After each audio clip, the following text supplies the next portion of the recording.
ಆತ್ಮೀಯ ಸ್ಪರ್ಧಾರ್ಥಿಗಳೇ, ಇಂದಿನ ತರಗತಿಗೆ ತಮಗೆಲ್ಲರಿಗೂ ಸ್ವಾಗತ. ನಾನು ಸಿದ್ದಣ್ಣ ದಳವಾಯಿ, ಸ್ಪರ್ಧಾ ಜೀನಿಯಸ್ KS ಮತ್ತು PSI ತರಬೇತಿ ಸಂಸ್ಥೆ, ಧಾರವಾಡ. ಆತ್ಮೀಯರೇ, ನಾವು ಮಧ್ಯ ಭಾರತದ ಇತಿಹಾಸದೊಳಗೆ ಮೊಘಲ ಸಾಮ್ರಾಜ್ಯದ ಬಗ್ಗೆ ಓದ್ತಾ ಇದ್ವಿ. ಆ ಮೊಘಲ ಸಾಮ್ರಾಜ್ಯದಲ್ಲಿ ಬಾಬರ್, ಹುಮಾಯೂನ್, ಅಕ್ಬರ್, ಜಹಾಂಗೀರ್, ಶಹಜಾನ್, ಔರಂಗಜೇಬ್ ಅಂತ 6 ಜನ ರಾಜರ ಬಗ್ಗೆ ನಾವು ನೋಡಿದಿವಿ. ಅಲ್ಲಿ ಹುಮಾಯೂನನ ಆಡಳಿತಾವಧಿ ಒಳಗ ನಡುವೆ ಸುಮಾರು 15 ವರ್ಷಗಳ ಕಾಲ ಸೂರಿಮನೆತನ ಅಂತ ಒಂದು ಆಡಳಿತವನ್ನ ಮಾಡ್ತದ. ಸೂರಿಮನೆತನ, ಆ ಸೂರಿಮನೆತನದ ಬಗ್ಗೆ ಹೇಳಿದ್ದೆ. ಔರಂಗಜೇಬ್ ಮುಗಿದ ನಂತರ ಹೇಳ್ತೀನಿ ಅಂತ ಹೇಳಿದ್ದೆ. ಇವತ್ತು ನಾವು ಆ ಸೂರಿಮನೆತನದ ಬಗ್ಗೆ ಅಧ್ಯಯನ ಮಾಡೋಣ. ಸೂರಿಮನೆತನ ಭಾರತದಲ್ಲಿ ಸ್ಥಾಪನೆಯಾದ ಮೊಟ್ಟ ಮೊದಲ ಸ್ವತಂತ್ರ ಅಫ್ಘಾನ್ ಮನೆತನ ಅಂತಂದ್ರೆ ಮೊಘಲರು. ಭಾರತದಲ್ಲಿ ಆಡಳಿತ ಮಾಡಿದ ಮೊದಲ ಅಫ್ಘಾನ್ ಪಂಗಡದವರು ಅಂತಂದ್ರೆ ಲೋಧಿ ಸಂತತಿಯವರು. ಭಾರತದಲ್ಲಿ ಸ್ಥಾಪನೆಯಾದ 2ನೇ ಅಫ್ಘಾನ್ ಮನೆತನ ಅಂತಂದ್ರೆ ಈ ಸೂರಿ ಮನೆತನದವರು. ಭಾರತದಲ್ಲಿ ಸ್ಥಾಪನೆಯಾದ 2ನೇ ಅಫ್ಘಾನ್ ಮನೆತನ ಅಂತಂದ್ರೆ ಈ ಸೂರಿ ಮನೆತನದವರು ಆಗಿರುತ್ತಾರೆ. ಇವರ ಮನೆತನದ ಹೆಸರು ಸೂರಿ ಅನ್ನೋ ಕಾರಣಕ್ಕಾಗಿ, ಅಥವಾ ಸೂರ್ ಎಂಬ ಪಂಗಡಕ್ಕೆ ಸೇರಿದವರು ಅನ್ನೋ ಕಾರಣಕ್ಕಾಗಿ ಇವ್ರ ಮನೆತನಕ್ಕೆ ಸೂರಿ ಮನೆತನ, ಸೂರ್ ಸಂತತಿ ಅಂತೇಳಿ ಅದನ್ನ ನಾವು ಕರಿತಿರ್ತೀವಿ. ಕ್ರಿಸ್ತ ಶಕ 1540ರಿಂದ 1555ರವರೆಗೆ 15 ವರ್ಷಗಳ ಕಾಲ ಆಡಳಿತವನ್ನ ಮಾಡಿದ್ರು. ಈ 15 ವರ್ಷಗಳ ಅವಧಿಯಲ್ಲಿ 3 ಜನ ಸುಲ್ತಾನರು ಆಡಳಿತ ಮಾಡ್ತಾರೆ. ಈ 15 ವರ್ಷ ಮೊಘಲರ ರಜಾ ಅವಧಿ ಅಂತ ನಾವು ಕರಿತಿರ್ತೇವೆ. ಅಫ್ಘಾನಿಸ್ತಾನದೊಳಗ ಒಬ್ಬ ವ್ಯಕ್ತಿ ಇರ್ತಾನೆ, ಫರೀದ್ ಅಂತೇಳಿ, ಹಸನ್ ಖಾನ್ ಅಂತೇಳಿ ಒಬ್ಬ ವ್ಯಕ್ತಿ ಹಸನ್ ಖಾನ್ ಅಂತಿದ್ದ. ಈ ಹಸನ್ ಖಾನ್ ನ ತಂದೆ ಇಬ್ರಾಹಿಂ ಅಂತಿರ್ತಾನೆ. ಹಸನ್ ಖಾನ್ ಮತ್ತು ಆತನ ತಂದೆ ಇಬ್ರಾಹಿಂ, ಈ 2 ಜನ ತಮ್ಮ ಅಫ್ಘಾನಿಸ್ತಾನವನ್ನ ಬಿಟ್ಟು ಬಂದು ಈ ಭಾರತದ ಪಂಜಾಬ್ ಭೂಭಾಗದಲ್ಲಿ ವಾಸ ಮಾಡ್ತಿದ್ರು. ಆ ಪಂಜಾಬ್ ಭೂಭಾಗದಲ್ಲಿ ಇದ್ರು. ಇದು ಯಾವಾಗ ದೆಹಲಿ ಸುಲ್ತಾನರ ಆಡಳಿತ ನಡೀತಕ್ಕಂಥ ಸಮಯದಲ್ಲಿ. ಇವರಿಬ್ರು ಜನ ಇಲ್ಲಿದ್ರು. ಈ ಹಸನ್ ಖಾನನಿಗೆ ಒಬ್ಬ ಮಗ ಜನಿಸ್ತಾನೆ ಇಲ್ಲೇ ಪಂಜಾಬ್ನಲ್ಲಿದ್ದಂತ ಸಮಯದೊಳಗ. ಆತನಿಗೆ ಫರೀದ್ ಖಾನ್ ಅಂತ ಹೆಸರಿಡ್ತಾರೆ. ಹಸನ್ ಖಾನನ ಮಗ ಫರೀದ್ ಖಾನ್ ಅಂತೇಳಿ ಇರ್ತಾನೆ. ಫರೀದ್ ಖಾನ್ ಅಂತ ಹೆಸರಿಟ್ರು. ಹಸನ್ ಖಾನನಿಗೆ 4 ಜನ ರಾಣಿಯರು, 8 ಜನ ಮಕ್ಕಳಿದ್ರು. ಮೊದಲನೇ ರಾಣಿಯ ಮಗ ಫರೀದ್ ಖಾನ್. ಈ ಫರೀದ್ ಖಾನ್ಗೆ ಇನ್ನೊಬ್ಬ ಸಹೋದರ ಇರ್ತಾನೆ, ನೆನಪಿರ್ಬೇಕು, ಅಜಮ್ ಅಂತೇಳಿ. ಇನ್ನೊಬ್ಬ ಸಹೋದರ ಅಜಮ್. ಆದ್ರೆ ಈ ಹಸನ್ ಖಾನನು, ನಾ ಹೇಳಿದೆ 4 ಜನ ರಾಣಿಯರು ಅಂತೇಳಿ, 4ನೇ ರಾಣಿಯ ಮಾತನ್ನ ಕೇಳಿ ಈ ಫರೀದ್ ಖಾನ್ ಮತ್ತು ಅಜಮ್ ನನ್ನ ತಿರಸ್ಕರಿಸಿದ್ದಕ್ಕಾಗಿ ಇವರಿಬ್ರು ಜನ ತನ್ನ ತಾಯಿಯ ಜೊತೆಗೆ ಈ ಪಂಜಾಬ್ ಅನ್ನ ಬಿಟ್ಟು ಬಿಹಾರ ಭೂಭಾಗಕ್ಕೆ ಬಂದು, ಬಂಗಾಳ ಅಲ್ಲ, ಬಿಹಾರ ಭೂಭಾಗಕ್ಕೆ ಬಂದು ವಾಸ ಮಾಡೋದಕ್ಕೆ ಆರಂಭಿಸ್ತಾರೆ. ಈ ಬಿಹಾರ ಭೂಭಾಗದಲ್ಲಿ ಕೆಲವು ದಿನಗಳ ಕಾಲ ಇದ್ದು ಅಲ್ಲಿಯೇ ಜೀವನ ನಡೆಸಿದ್ರು. ಕೊನೆಗೆ ಈ ಕಡೆಗೆ ದೆಹಲಿ ಒಳಗೆ ಒಬ್ಬ ಬಹಲುಲ್ ಲೋಧಿ ಅಂತ ಆಡಳಿತ ಮಾಡೋದಕ್ಕೆ ಬರ್ತಾನೆ. ಬಹಲುಲ್ ಲೋಧಿಯ ಆಡಳಿತ ಬಂದಾಗ ಈ ಫರೀದ್ ಖಾನನು ಬಹಲುಲ್ ಲೋಧಿಯ ಬಳಿಗೆ ಹೋಗಿ ಒಂದು ಹುದ್ದೆಯನ್ನ ವಹಿಸಿಕೊಂಡು ಅಲ್ಲಿ ಆಡಳಿತ ಮಾಡೋದಕ್ಕೆ ಆರಂಭಿಸ್ತಾನೆ. ಆ ಟೈಮ್ನಾಗ ಹೇಳಿದೆ, ಈ ಹಸನ್ ಖಾನ್ಗೆ 4 ಜನ ರಾಣಿಯರು ಮತ್ತೆ 8 ಜನ ಮಕ್ಕಳು ಅಂತೇಳಿ. 4ನೇ ರಾಣಿಯ ಮಗ ಬಿದ್ದ ಸುಲೇಮಾನ್ ಅಂತೇಳಿ. ಆ ಸುಲೇಮಾನ್ ಸಹಿತ ಬಹಲುಲ್ ಲೋಧಿಯ ಆಡಳಿತದೊಳಗಿದ್ದ. ಫರೀದ್ ಖಾನನು ಬಂದು ಬಹಲುಲ್ ಲೋಧಿಯ ಆಡಳಿತದಲ್ಲಿ ಭಾಗವಹಿಸಿದ್ದನ್ನ ಕಂಡು ಅಲ್ಲಿ ಆತ ಹಿಂಸೆ ಮಾಡೋದಕ್ಕೆ ಆರಂಭಿಸಿದ, ದ್ವೇಷ ಮಾಡೋದಕ್ಕೆ ಆರಂಭಿಸಿದ. ಅದಕ್ಕಾಗಿ ಈ ಫರೀದ್ ಖಾನ್ ಮತ್ತೆ ಆ ದೆಹಲಿಯ ಬಹಲುಲ್ ಲೋಧಿಯನ್ನ ಬಿಟ್ಟು ಬಿಹಾರಕ್ಕೆ ಬರ್ತಾನೆ. ಈತನು ಬಿಹಾರಕ್ಕೆ ಬಂದಾಗ ಆ ಬಿಹಾರ ಭೂಭಾಗದಲ್ಲಿ ಒಬ್ಬ ಬಹರ್ ಖಾನ್ ಲೋಹಾನಿ ಅಂತಿರ್ತಾನೆ. ನೆನಪಿರ್ಲಿ, ಬಹರ್ ಖಾನ್ ಲೋಹಾನಿ. ಈತನ ಇನ್ನೊಂದು ಹೆಸರು ಮೊಹಮ್ಮದ್ ಶಾ ಅಂತ. ಫರೀದ್ ಖಾನನು ದೆಹಲಿಯಿಂದ ಬಿಹಾರಕ್ಕೆ ಬಂದು ಅಲ್ಲೊಂದು ಸಸಾರಾಮ್ ಅಂತ ಪ್ರದೇಶ, ಆ ಪ್ರದೇಶವನ್ನ ಆಳ್ತಿದ್ದಂತ ಈ ಬಹರ್ ಖಾನ್ ಲೋಹಾನಿಯ ಬಳಿ ವಕೀಲ ಅಂತಂದ್ರೆ ಇವರ ಕಾಲದಾಗ ಮಂತ್ರಿ. ಅವನಿಗೆ ಮಂತ್ರಿ ಆದ. ಇವನಿಗೆ ಮಂತ್ರಿಯಾಗಿದ್ದುಕೊಂಡು ಈತನ ಬಳಿಯೇ ಇದ್ದುಕೊಂಡು ಈತನ ಸೈನ್ಯದ ಮುಖ್ಯಸ್ಥನಾದ, ಮಂತ್ರಿಯಾದ, ಎಲ್ಲವನ್ನ ಅನುಭವಿಸಿದ. ಒಮ್ಮೆ ಈ ಬಹರ್ ಖಾನ್ ಲೋಹಾನಿ ಮತ್ತು ಈ ಫರೀದ್ ಖಾನ್ 2 ಜನ ಕಾಡಿನಲ್ಲಿ ಸಂಚಾರ ಮಾಡೋ ಟೈಮ್ನಾಗ ಏಕಾಏಕಿಯಾಗಿ ಹುಲಿಯೊಂದು ಬಂದು ಬಹರ್ ಖಾನ್ ಲೋಹಾನಿಯ ಮೇಲೆ ಎರಗಿದಾಗ ಈ ಫರೀದ್ ಖಾನ್ ಏಕಾಂಗಿಯಾಗಿ ಹೋರಾಡಿ ಆ ಹುಲಿಯನ್ನ ಕೊಂದಾಕಿದ್ದಂತೆ. ಇನ್ನೊಂದು ಕಡೆಗೆ ಅದನ್ನು ನಿಜವಾಗ್ಲೂ ಆ ರೀತಿ ಹೇಳಬಾರ್ದಿತ್ತು. ಇನ್ನು ಕೆಲವು ಕಡೆಗೆ ಸಿಂಹವನ್ನ ಕೊಂದು ಹಾಕಿದ ಅಂತ ಹೇಳ್ತಾರೆ. ಆತ ಹುಲಿಯನ್ನ ಕೊಂದು ಹಾಕಿದಾಗ ಈತನು ಅಂದ್ರೆ ಈ ಬಹರ್ ಖಾನ್ ಲೋಹಾನಿಯೋ ಫರೀದ್ ಖಾನನಿಗೆ ಶೇರ್ ಖಾನ್ ಅಂತ ಒಂದು ಬಿರುದನ್ನ ಕೊಡ್ತಾನೆ. ಅದೇ ಶೇರ್ ಖಾನ್ ನಂತರ ಶೇರ್ ಶಾ ಸೂರಿ ಅಂತ ಆಗುತ್ತಾನೆ. ಫರೀದ್ ಖಾನ್ ಇದ್ದವನು ಏನಾದ ಶೇರ್ ಖಾನ್. ಹಾಗಾದ್ರೆ ಇವನಿಗೆ ಶೇರ್ ಖಾನ್ ಅಂತ ಕರೆದವ್ರು ಯಾರು ಅಂತ ಕೇಳಿದ್ರೆ ಬಿಹಾರದ ರಾಜನಾಗಿದ್ದಂತ ಬಹರ್ ಖಾನ್ ಲೋಹಾನಿಯೋ ಈತನನ್ನ ಶೇರ್ ಖಾನ್ ಅಂತ ಕರೀತಾನೆ. ಇಲ್ಲಿ ಈತನ ಬಳಿಗೆ ಇದ್ದುಕೊಂಡು ಆಡಳಿತವನ್ನ ಮಾಡ್ತಿದ್ದ. ಆಡಳಿತವನ್ನ ಮಾಡೋ ಟೈಮ್ನೊಳಗ ಈತನ ತಂದೆ ಹಸನ್ ಖಾನನು ಫರೀದ್ ಖಾನ್ನೊಂದಿಗೆ ಸಂಧಾನ, ಅಂದ್ರೆ ಶೇರ್ ಖಾನ್ನೊಂದಿಗೆ ಸಂಧಾನ ಮಾಡಿಕೊಂಡು ಇವನನ್ನು ತನ್ನ ಬಳಿ ಕರ್ಕೊಂಡು ಹೋದಾಗ ಫರೀದ್ ಖಾನ ತಾಯಿ ಹೇಳಿದ್ರಂತೆ, ನೀನು ಅವನ ಜೊತೆ ಯಾಕೆ ಸಂಧಾನಕ್ಕೆ ಮುಂದಾಗಬೇಕು ಅಂತ ಹೇಳಿ ಇವನನ್ನ ಮನೆಯಿಂದ ಹೊರಗೆ ಹಾಕ್ತಾಳೆ. ಮನೆಯಿಂದ ಹೊರಗಾಕಿದಾಗ ತಾಯಿಯ ಪ್ರೀತಿಯನ್ನು ಉಳಿಸಿಕೊಳ್ಳೋ ಸಲುವಾಗಿ ಇವನು ಹಸನ್ ಖಾನ್ನನ್ನ ಬಿಟ್ಟು ಬಂದು ಮತ್ತೆ ಇಲ್ಲಿ ಬಹರ್ ಖಾನ್ ಲೋಹಾನಿಯ ಬಳಿ ಮಂತ್ರಿ ಆಗ್ತಾನೆ. ಅಷ್ಟೊತ್ತಿಗೆ ಅಂತಂದ್ರೆ ಬಹರ್ ಖಾನ್ ಲೋಹಾನಿ ಸತ್ ಬಿಟ್ಟ. ಆ ಬಹರ್ ಖಾನ್ ಲೋಹಾನಿಗೊಬ್ಳು ರಾಣಿ ಇರ್ತಾಳೆ, ದೂದು ಬೀಬಿ ಅಂತೇಳಿ. ಬಹರ್ ಖಾನ್ ಲೋಹಾನಿಯ ರಾಣಿ ದೂದು ಬೀಬಿ ಅಂತ ಇರ್ತಾಳೆ. ಈ ದೂದು ಬೀಬಿಯ ಬಳಿ ಈತ ಮಂತ್ರಿಯಾಗಿ ಸೇರ್ಕೊಳ್ತಾನೆ. ಅದೇ ಸಮಯದಲ್ಲಿ ಬಾಬರ್ ಅಂತ ಒಬ್ಬ ವ್ಯಕ್ತಿ ಬರ್ತಿದ್ದ. ಬಾಬರ್ ನಿಮ್ಗೆಲ್ಲ ಗೊತ್ತಿದೆ, ಮೊಘಲ ಸಾಮ್ರಾಜ್ಯ ಸ್ಥಾಪಕ ಬಾಬರ್. ಹೋಗಿ ಆ ಬಾಬರ್ನ ವಿಶ್ವಾಸ ಗಳಿಸಿ ಕ್ರಿಸ್ತ ಶಕ 1527ರಿಂದ 28ರ ಅವಧಿಯಲ್ಲಿ 1527ರಿಂದ 1528 ಈತನು ಶೇರ್ ಶಾನು ಹೋಗಿ ಬಾಬರ್ನಿಗೆ ಸೇನಾಪತಿಯಾಗಿ ಕಾರ್ಯನಿರ್ವಹಣೆ ಮಾಡಿದ. ಕೊನೆಗೆ ಬಾಬರ್ನಿಂದಲೂ ದೂರ ಆಗ್ತಾನೆ. ಒಂಥರ ಇವನ್ ಜೀವನ ಹೆಂಗಿದೆ ಅಂದ್ರೆ ಶೇರ್ ಶಾಂದು ಎಲ್ಲಿಯೂ ಸಹಿತ ನೆಲೆ ನಿಲ್ಲೋದಕ್ಕೆ ಸಾಧ್ಯ ಆಗಿಲ್ಲ. ಎಲ್ಲ ಕಡೆಗೆ ಆ ಕಡೆ ಈ ಕಡೆ ಆಗ್ಯದ.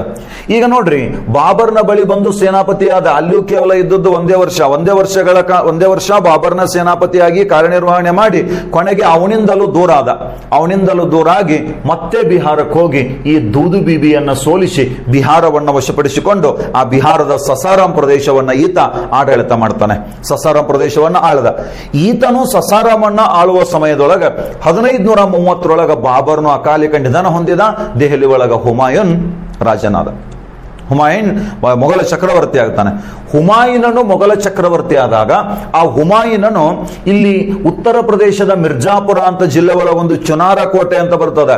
ನಿಮಗ ಈ ವಿಡಿಯೋ ಈ ತರಗತಿ ಅರ್ಥ ಆಗಬೇಕಂದ್ರೆ ಹಿಂದೆ ಮಾಡಿರ್ತಕ್ಕಂಥ ಮೊಘಲ ಸಾಮ್ರಾಜ್ಯದ ಹುಮಾಯೂನ್ ಮತ್ತು ಬಾಬರ್ನ ಬಗ್ಗೆ ಏನದ ಟಾಪಿಕ್ ಅವ್ ಎರಡನ್ನ ಓದ್ಬೇಕು ನೀವು. ಅವಾಗ ಮಾತ್ರ ಇದು ಅರ್ಥ ಆಗ್ತದೆ ನಿಮಗೆ. ಎಸ್, ಈಗ ನೋಡ್ರಿ, ಈ ಕಡೆಗೆ ಉತ್ತರ ಪ್ರದೇಶದ ಮಿರ್ಜಾಪುರದಲ್ಲೊಂದು ಚುನಾರ ಕೋಟೆ ಅಂತಿತ್ತು. ಆ ಚುನಾರ ಕೋಟೆಯನ್ನ ಗೆದ್ದುಕೊಂಡಂತ ಹುಮಾಯೂನನು ಶೇರ್ ಶಾ ಸೂರಿಯನ್ನ ಆ ಕೋಟೆಯ ಮುಖ್ಯಸ್ಥನನ್ನಾಗಿ ನೇಮಿಸಿದ. ನಾನಲ್ಲೊಂದು ಮಾತು ಹೇಳಿದ್ದೆ ನಿಮಗೆ. ಹುಮಾಯೂನನು ತನ್ನ ಜೀವಮಾನದಲ್ಲಿ ಕೈಗೊಂಡ ಅತಿ ದೊಡ್ಡ ತಪ್ಪು ನಿರ್ಧಾರ ಅಂದ್ರೆ ಚುನಾರ ಕೋಟೆಯ ಆಡಳಿತಕ್ಕೆ ಈ ಶೇರ್ ಶಾ ನೇಮಿಸಿದ್ದು. ಈ ಶೇರ್ ಶಾ ಸೂರಿ ಎಂಬ ವ್ಯಕ್ತಿಯು ವಯಸ್ಸಿನಲ್ಲಿ ಬಾಬರ್ನಿಗಿಂತ ದೊಡ್ಡವನು.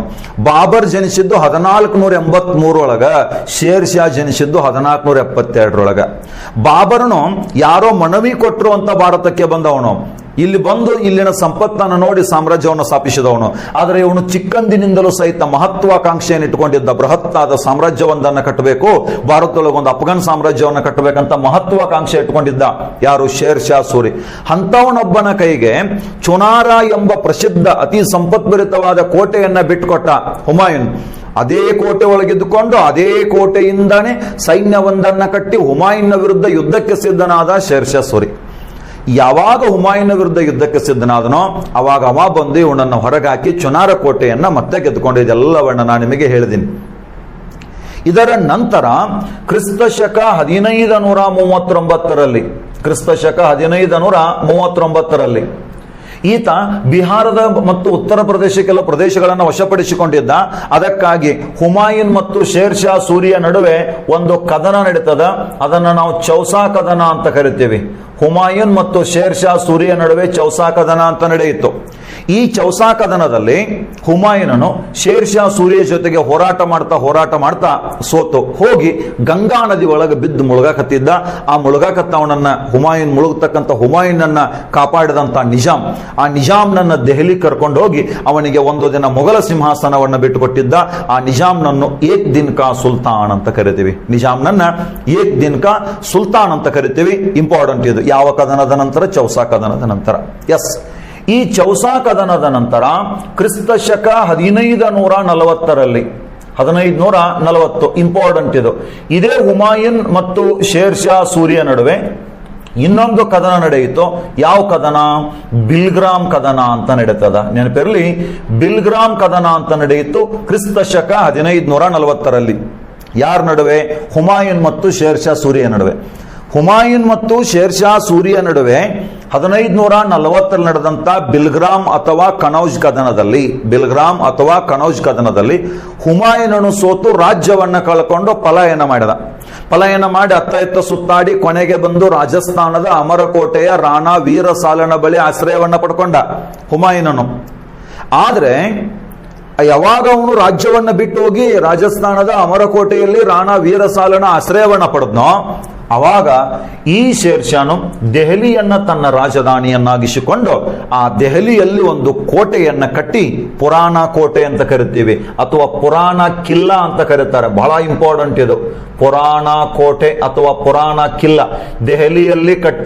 ದೆಹಲಿಯಲ್ಲಿ ಶೇರ್ಷಾನು ನಿರ್ಮಿಸಿದ ಕೋಟೆ ಪುರಾಣ ಕೋಟೆ ಅಂತೇಳಿ ಆ ಪುರಾಣ ಕೋಟೆಯನ್ನ ಕಟ್ಟಿ ದೆಹಲಿಯನ್ನ ತನ್ನ ರಾಜಧಾನಿಯನ್ನಾಗಿಸಿಕೊಂಡು ಈತ ಸೂರಿಮನೆತನವನ್ನ ಸ್ಥಾಪನೆ ಮಾಡ್ತಾನೆ. ಕ್ರಿಸ್ತ ಶಕ 1540 ಈ ಒಂದು ಕನೌಜ್ ಅಥವಾ ಬಿಲ್ಗ್ರಾಮ್ ಕದನದ ನಂತರ ಸೂರಿಮನೆತನ ಅಂತ ಸ್ಥಾಪನೆ ಆಗ್ತದೆ, ದೆಹಲಿಯನ್ನ ತನ್ನ ರಾಜಧಾನಿಯನ್ನಾಗಿಸಿಕೊಂಡು. ಯಾವಾಗ ಈತ ದೆಹಲಿಯನ್ನ ರಾಜಧಾನಿಯನ್ನಾಗಿಸಿಕೊಂಡು ಸೂರಿಮನೆತನದ ಆಡಳಿತವನ್ನ ಆರಂಭಿಸಿದ್ನೋ ಅವಾಗ ಈ ಪಂಜಾಬ್ ಭೂಭಾಗದಲ್ಲಿ ನಿಮ್ಗೆಲ್ಲ ಗೊತ್ತಿದೆ ಜೀಲಂ ನದಿ ಅಂತೇಳಿ, ಸಿಂಧೂ ನದಿಯ ಉಪನದಿ ಜೀಲಂ ನದಿಯ ಸುತ್ತಮುತ್ತಲಿನ ಭಾಗದಲ್ಲಿ ಗಕ್ಕಾರರು ಅಂತ ಒಂದು ಜನಾಂಗ ಇತ್ತು. ನೆನಪಿರ್ಲಿ, ಗಕ್ಕಾರರು ಅಂತ ಜನಾಂಗ ಎಲ್ಲಿದೋ ಜೀಲಂ ನದಿಯ ಸುತ್ತಮುತ್ತಲಿನ ಪ್ರದೇಶದಲ್ಲಿ ಗಕ್ಕಾರರು ಎಂಬ ಒಂದು ಜನಾಂಗ ಇರುತ್ತದೆ. ಈ ಗಕ್ಕಾರರು ಎಂಬ ಜನಾಂಗದವರು ಹುಮಾಯೂನನಿಗೆ ಬೆಂಬಲ ಕೊಟ್ಟರು, ಮೊಘಲರಿಗೆ ಬೆಂಬಲವನ್ನ ಕೊಟ್ಟು ಮೊಘಲರ ಪರವಾಗಿ ಹೋರಾಟಕ್ಕೆ ಸಿದ್ಧತೆ ಮಾಡ್ಕೊಳ್ತಾ ಇದ್ರು. ಅದಕ್ಕೆ 1541 ಈತನು ಗಕ್ಕಾರರು ಎಂಬ ಜನಾಂಗದ ಮೇಲೆ ದಾಳಿ ಮಾಡಿ ಜೀಲಂ ನದಿಯ ದಡದಲ್ಲಿ ಇವರನ್ನ ಸೋಲಿಸಿ ಜೀಲಂ ನದಿಯ ದಡದಲ್ಲಿ ಈತ ಒಂದು ಕೋಟೆಯನ್ನ ಕಟ್ತಾನೆ. ರಹಸ್ತಾಗಾರ್ ಎಂಬ ಕೋಟೆ, ಇಂಪಾರ್ಟೆಂಟ್ ಇದು. ರಹಸ್ತಾಗಾರ್ ಎಂಬ ಕೋಟೆಯನ್ನ ಕಟ್ಟಿದ. ಬಹುಶಃ ಈ ಶೇರ್ಷಾ ಸೂರಿಗೆ ಕೋಟೆಗಳು ಅಂತಂದ್ರೆ ಬಹಳ ಇಷ್ಟ ಅಂತ ಅನಿಸ್ತದೆ. ನೋಡ್ರಿ, ಚುನಾರ ಕೋಟೆಯನ್ನ ಗೆದ್ದುಕೊಳ್ಳೋದಕ್ಕೆ ಎಷ್ಟು ಪ್ರಯತ್ನ ಮಾಡಿದ್ದ ಇವನು, ಚುನಾರ ಕೋಟೆ ಉಳಿಸ್ಕೊಳ್ಳೋಕೆ ಎಷ್ಟು ಪ್ರಯತ್ನ ಮಾಡಿದ್ದ. ಇಲ್ಲಿ ದೆಹಲಿ ಒಳಗ ಪುರಾಣ ಕೋಟೆಯನ್ನ ಕಟ್ಟಾನ. ಗಕ್ಕಾರರು ಎಂಬ ಜನಾಂಗವನ್ನ ಸೋಲಿಸಿ ಅಲ್ಲಿ ಜೀಲಂ ನದಿಯ ದಡದಲ್ಲಿ ರಹಸ್ತಾಗಾರ್ ಎಂಬ ಕೋಟೆಯನ್ನ ಕಟ್ತಾನೆ. ಇದು ಒಂದು. ಇದಾದ ನಂತರ ಕ್ರಿಸ್ತ ಶಕ 1542ರಲ್ಲಿ ಮಾಳ್ವ ನೋಡ್ರಿ, ಮಾಳ್ವ ಅಂದ್ರೆ ಮಧ್ಯಪ್ರದೇಶ. ಆ ಮಾಳ್ವದಲ್ಲೊಬ್ಬ ರಾಜ ಇದ್ದ, ಪೂರನ್ಮಲ್ ಅಂತ ಹೇಳಿ. ಮಾಳ್ವದ ರಾಜ ಪೂರನ್ಮಲ್ ಅಂತ ಇರ್ತಾನೆ. 1542ರಲ್ಲಿ ಶೇರ್ಷಾನು ಮಾಳ್ವದ ಮೇಲೆ ದಾಳಿಯನ್ನ ಮಾಡ್ತಾನೆ. ಮಾಳ್ವದ ಮೇಲೆ ದಾಳಿ ಮಾಡಿ ಅಲ್ಲಿನ ರಾಜನಾಗಿದ್ದವನು ಪೂರನ್ಮಲ್ ಅಂತೇಳಿ, ಮಾಳ್ವದ ರಾಜ ಪೂರನ್ಮಲ್ ಮೇಲೆ ದಾಳಿ ಮಾಡಿದ. ಇವನು ಪ್ರಬಲನಾದ ರಾಜನಾಗಿದ್ದ, ರಜಪೂತ್ರರೆಲ್ಲರೂ ರಾಜನಾಗಿದ್ದ. ಆದ್ರೆ ಬಲಿಷ್ಠವಾದ ಸೈನ್ಯ ಇತ್ತು ಇವನಿಗೆ, ಪ್ರಬಲ ರಾಜನಾಗಿದ್ದ. ಆದ್ರೆ ಈ ಶೇರ್ಷಾ ಸೂರಿಯು ತನ್ನ ಬಲಿಷ್ಠ ಸೈನ್ಯವನ್ನು ತಗೊಂಡು ಹೋಗಿ ಈತನ ಕಡೆಗೊಂದು ಕೋಟೆ ಇತ್ತು, ರೈಜಿನಾ ಕೋಟೆ ಅಂತ ಹೇಳಿ. ಆ ಕೋಟೆಗೆ ಮುತ್ತಿಗೆ ಹಾಕಿ ಇವನನ್ನು ಸೋಲಿಸಿದ. 1 ವಾರದವರೆಗೆ ಪೂರನ್ಮಲ್ ಹೋರಾಟ ಮಾಡ್ತಾನೆ. ಪೂರನ್ಮಲ್ ಹೋರಾಟ ಮಾಡಿ ಕೊನೆಗೆ ಶೇರ್ಷಾ ಸೂರಿಯ ವಿರುದ್ಧ ಸೋತಾಗ ಇವನ್ ಹತ್ಯೆ ಮಾಡಲಾಯಿತು. ಇವನಿಗೊಬ್ಳು ಮಗಳಿರ್ತಾಳೆ ನೂರ್ ಜಹಾನ್ ಅಂತೇಳಿ. ನೋಡ್ರಿ, ರೈಜಿನಾ ಎಂಬ ಕೋಟೆಯನ್ನ ಗೆದ್ದುಕೊಂಡ ಶೇರ್ಷಾ ಸೂರಿ.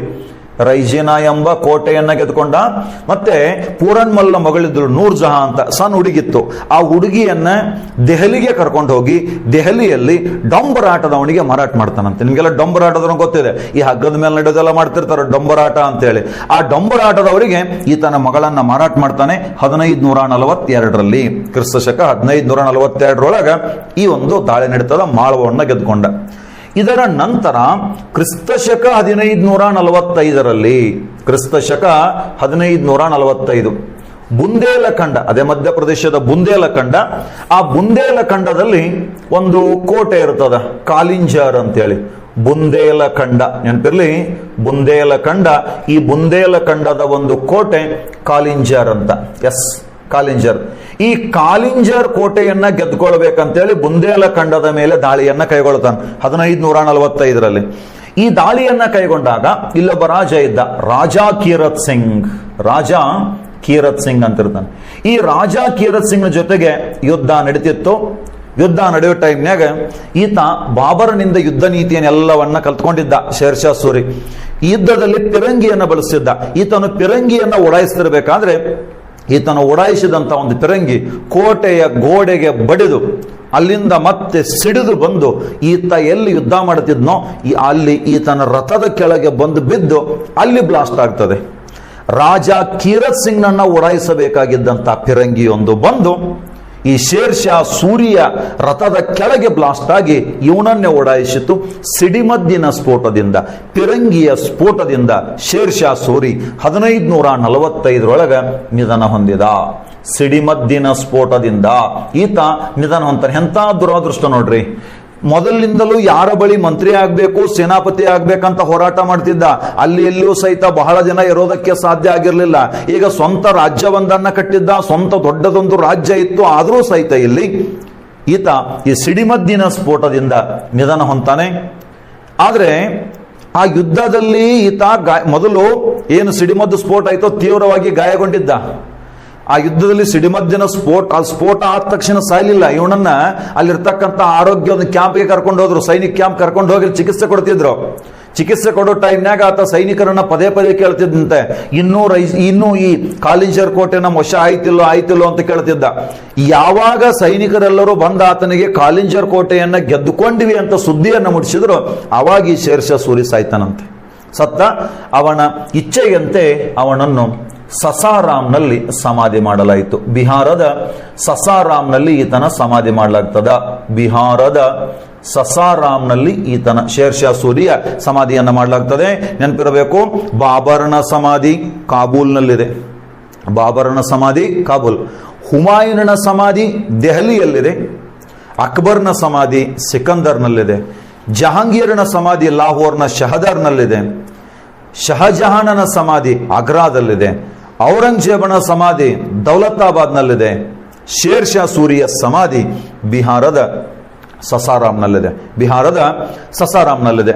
ಈ ಬಿಹಾರದ ಸಸಾರಾಮ್ನಲ್ಲಿರುವ ಈತನ ಸಮಾಧಿಯು ಕಲೆ ಮತ್ತು ವಾಸ್ತುಶಿಲ್ಪದಲ್ಲಿ ತಾಜ್ ಮಹಲ್ ಏನೈತೋ ಅದಕ್ಕಿಂತ ಯಾವುದರಲ್ಲಿಯೂ ಕಡಿಮೆ ಇಲ್ಲ. ಆದರೆ ತಾಜ್ ಮಹಲ್ ಯಾಕೆ ಪ್ರಸಿದ್ಧಿಯನ್ನು ಪಡ್ಕೊಳ್ತೋ? ಅದು ಪ್ರೇಮದ ಸಂಕೇತವಾಗಿತ್ತು, ಅದಕ್ಕಾಗಿ ಪ್ರಸಿದ್ಧಿ ಪಡ್ಕೊಳ್ತು. ಇದಷ್ಟು ಪ್ರಸಿದ್ಧಿಗೆ ಬರಲಿಲ್ಲ. ಕಲಾತ್ಮಕವಾಗಿ ತಾಜ್ ಮಹಲ್ಗಿಂತಲೂ ಶ್ರೀಮಂತವಾಗಿರ್ತಕ್ಕಂಥದ್ದು ಅಂತಂದ್ರೆ ಈ ಒಂದು ಬಿಹಾರದ ಸಸಾರಾಮ್ನಲ್ಲಿರುವ ಈತನ ಸಮಾಧಿ.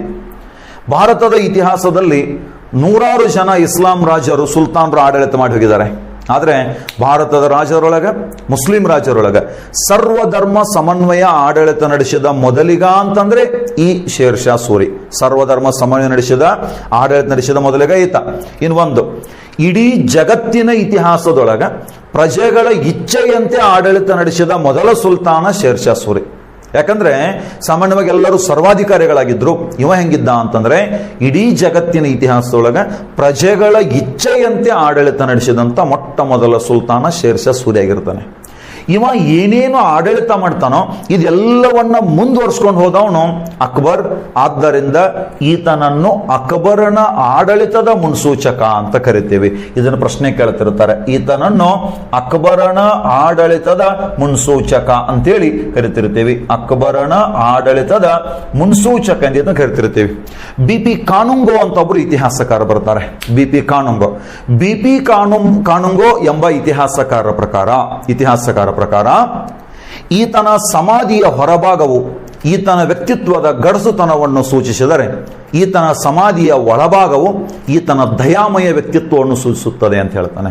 ಈತನ ಸಮಾಧಿಯ ಹೊರಭಾಗವು ಈತನ ಗಡಸುತನವನ್ನು ಸೂಚಿಸಿದರೆ, ಈತನ ಸಮಾಧಿಯ ಒಳಭಾಗವು ಈತನ ದಯಾಮಯ ವ್ಯಕ್ತಿತ್ವವನ್ನು ಸೂಚಿಸುತ್ತದೆ ಅಂತ BP ಕಾನುಂಗೋ ಅಂತಕ್ಕಂಥ ಇತಿಹಾಸಕಾರ ಹೇಳ್ತಾರೆ. ಲೇನ್ ಪೋಲ್ ಒಂದು ವೇಳೆ ಶೇರ್ ಶಾ ಸೂರಿ 12 ವರ್ಷಗಳ ಕಾಲ ಆಡಳಿತ ಮಾಡಿದ್ದಾರೆ, ಒಂದು ವೇಳೆ ಶೇರ್ ಶಾ ಸೂರಿ 12 ವರ್ಷಗಳ ಕಾಲ ಆಡಳಿತ ಮಾಡಿದ್ದರೆ ಮೊಘಲ ಸಾಮ್ರಾಜ್ಯ ಅಲ್ಲಿಗೆ ಅವನತಿ ಹೊಂದಿತ್ತು. ಮತ್ತೊಮ್ಮೆ ಮೊಘಲರ ಏಳಿಗೆ ಆಗೋದಕ್ಕಿಂತ ಬಿಡ್ತಿರ್ಲಿಲ್ಲ ಅಂತೇಳಿ ಅಷ್ಟು ಪ್ರಬಲನಾಗಿದ್ದಂಥ ರಾಜ ಶೇರ್ ಶಾ ಸೂರಿ. ಆದ್ರ ವಿಧಿಯಾಟ, ಅವನೇ ಓಡಾಯಿಸಿದಂಥ ಪಿರಂಗಿ ಇನ್ಯಾರನ್ನ ಓಡಾಯಿಸುವುದನ್ನು ಬಿಟ್ಟು ಇವನನ್ನೇ ಓಡಾಯಿಸಿತು. ಆ ಪಿರಂಗಿ ಸ್ಫೋಟದಿಂದ ಈತ ನಿಧನ ಹೊಂದಿದ. ಅಲ್ಲಿ ಅವನನ್ನ ಅಂದ್ರೆ ಸಸಾರಂನಲ್ಲಿ ಅವನನ್ನ ಸಮಾಧಿ ಮಾಡಲಾಯಿತು. ಹಾಗಾದ್ರೆ ಆಡಳಿತ ಮಾಡಿದ್ದು ಕೇವಲ 5 ವರ್ಷ, ಮತ್ತೆ ಇಷ್ಟೇ ಅವಧಿ ಒಳಗ ಅವ ಹೆಂಗ ಫೇಮಸ್ ಆದ ಅಂತಂದ್ರೆ ಇದೇ ಲೇನ್ ಪೋಲ್ ಹೇಳ್ತಾರೆ. ಶೇರ್ ಶಾ ಸೂರಿಯ ಆಡಳಿತ ಸುಧಾರಣೆಗಳು ಕೇವಲ ಅಕ್ಬರ್ನಿಗಷ್ಟೇ ಅಲ್ಲದೆ ಬ್ರಿಟಿಷ್ ಈಸ್ಟ್ ಇಂಡಿಯಾ ಕಂಪನಿಗೂ ಸಹಿತ ಆದರ್ಶವಾಗಿದ್ದವು. ಅವರು ಅವುಗಳನ್ನು ಮುಂದುವರ್ಸ್ಕೊಂಡು ಹೋದರು. ಬ್ರಿಟಿಷ್ ಈಸ್ಟ್ ಇಂಡಿಯಾ ಕಂಪನಿ ಆಡಳಿತಗಾರರು ಸಹಿತ ಅವುಗಳನ್ನ ಮುಂದುವರ್ಸ್ಕೊಂಡು ಹೋದರು. ಇವತ್ತಿಗೂ ಸಹಿತ ನಾವು ಅವುಗಳನ್ನ ಮುಂದುವರ್ಸ್ಕೊಂಡಿದ್ದೀವಿ. ಅಂತ ಕೆಲವೊಂದಿಷ್ಟು ಪದ್ಧತಿಗಳದಾವ. ಇವನು ಜಾರಿ ತಂದಂತ ಆಡಳಿತ ಸುಧಾರಣೆಗಳು ಯಾವುವು ಅಂತೇಳಿ ನಾವೀಗ ನೋಡೋಣ. ಮೊದಲನೇದ್ದು ಆಡಳಿತದ ವರ್ಗೀಕರಣ. ಆಡಳಿತದ ವರ್ಗೀಕರಣ ಯಾವ ರೀತಿ ವರ್ಗೀಕರಣ ಮಾಡಿದ ಅಂತ ನೋಡೋಣ. ಮೊದಲನೇದ್ದು ನೋಡ್ರಿ, ರಾಜ್ಯ ಅಂತಿತ್ತು. ರಾಜ್ಯದ ಮುಖ್ಯಸ್ಥ ಸುಲ್ತಾನ. ರಾಜ್ಯದ ಮುಖ್ಯಸ್ಥ ಸುಲ್ತಾನ. ಸುಲ್ತಾನ. ಈ ರಾಜ್ಯವನ್ನು ಈತ ಜಿಲ್ಲೆಗಳಾಗಿ ವಿಂಗಡಿಸಿದ್ದ. ಆ ಜಿಲ್ಲೆಗಳನ್ನು ಸರ್ಕಾರ ಎಂದು ಕರೆಯುತ್ತಿದ್ದ. ಜಿಲ್ಲೆಗಳನ್ನ ಸರ್ಕಾರ ಅಂತ ಕರೀತಿದ್ದ. ಪದೇ ಪದೇ ಪ್ರಶ್ನೆ ಕೇಳ್ತಿರ್ತಾರ. ಶೇರ್ ಶಾನ ಕಾಲದಲ್ಲಿ ಆಡಳಿತವನ್ನು ರಾಜ್ಯವನ್ನು ಏನಾಗಿ ವಿಂಗಡಿಸಲಾಗಿತ್ತು ಅಂತೇಳಿ ಸರ್ಕಾರಗಳಾಗಿ ವಿಂಗಡಿಸಲಾಗಿತ್ತು. ಸರ್ಕಾರಗಳು ಅಂತಂದ್ರೆ ಜಿಲ್ಲೆಗಳು. ಜಿಲ್ಲೆಗಳ ಮುಖ್ಯಸ್ಥ ಫೌಜ್ದಾರ್. ಈ ಸರ್ಕಾರಗಳನ್ನು ತಾಲೂಕುಗಳಾಗಿ ವಿಂಗಡಿಸಲಾಗಿತ್ತು. ಆ ತಾಲೂಕುಗಳನ್ನು ಪರಗಣ ಅಂತ ಕರೀತಾರೆ. ತಾಲೂಕುಗಳನ್ನು ಪರಗಣ ಅಂತ ಕರೆದ್ರು. ಪರಗಣಗಳ ಮುಖ್ಯಸ್ಥ ಸೀಕ್ದಾರ್. ಅಂದ್ರೆ ಪರಗಣ ಎಂದರೆ ತಾಲೂಕು.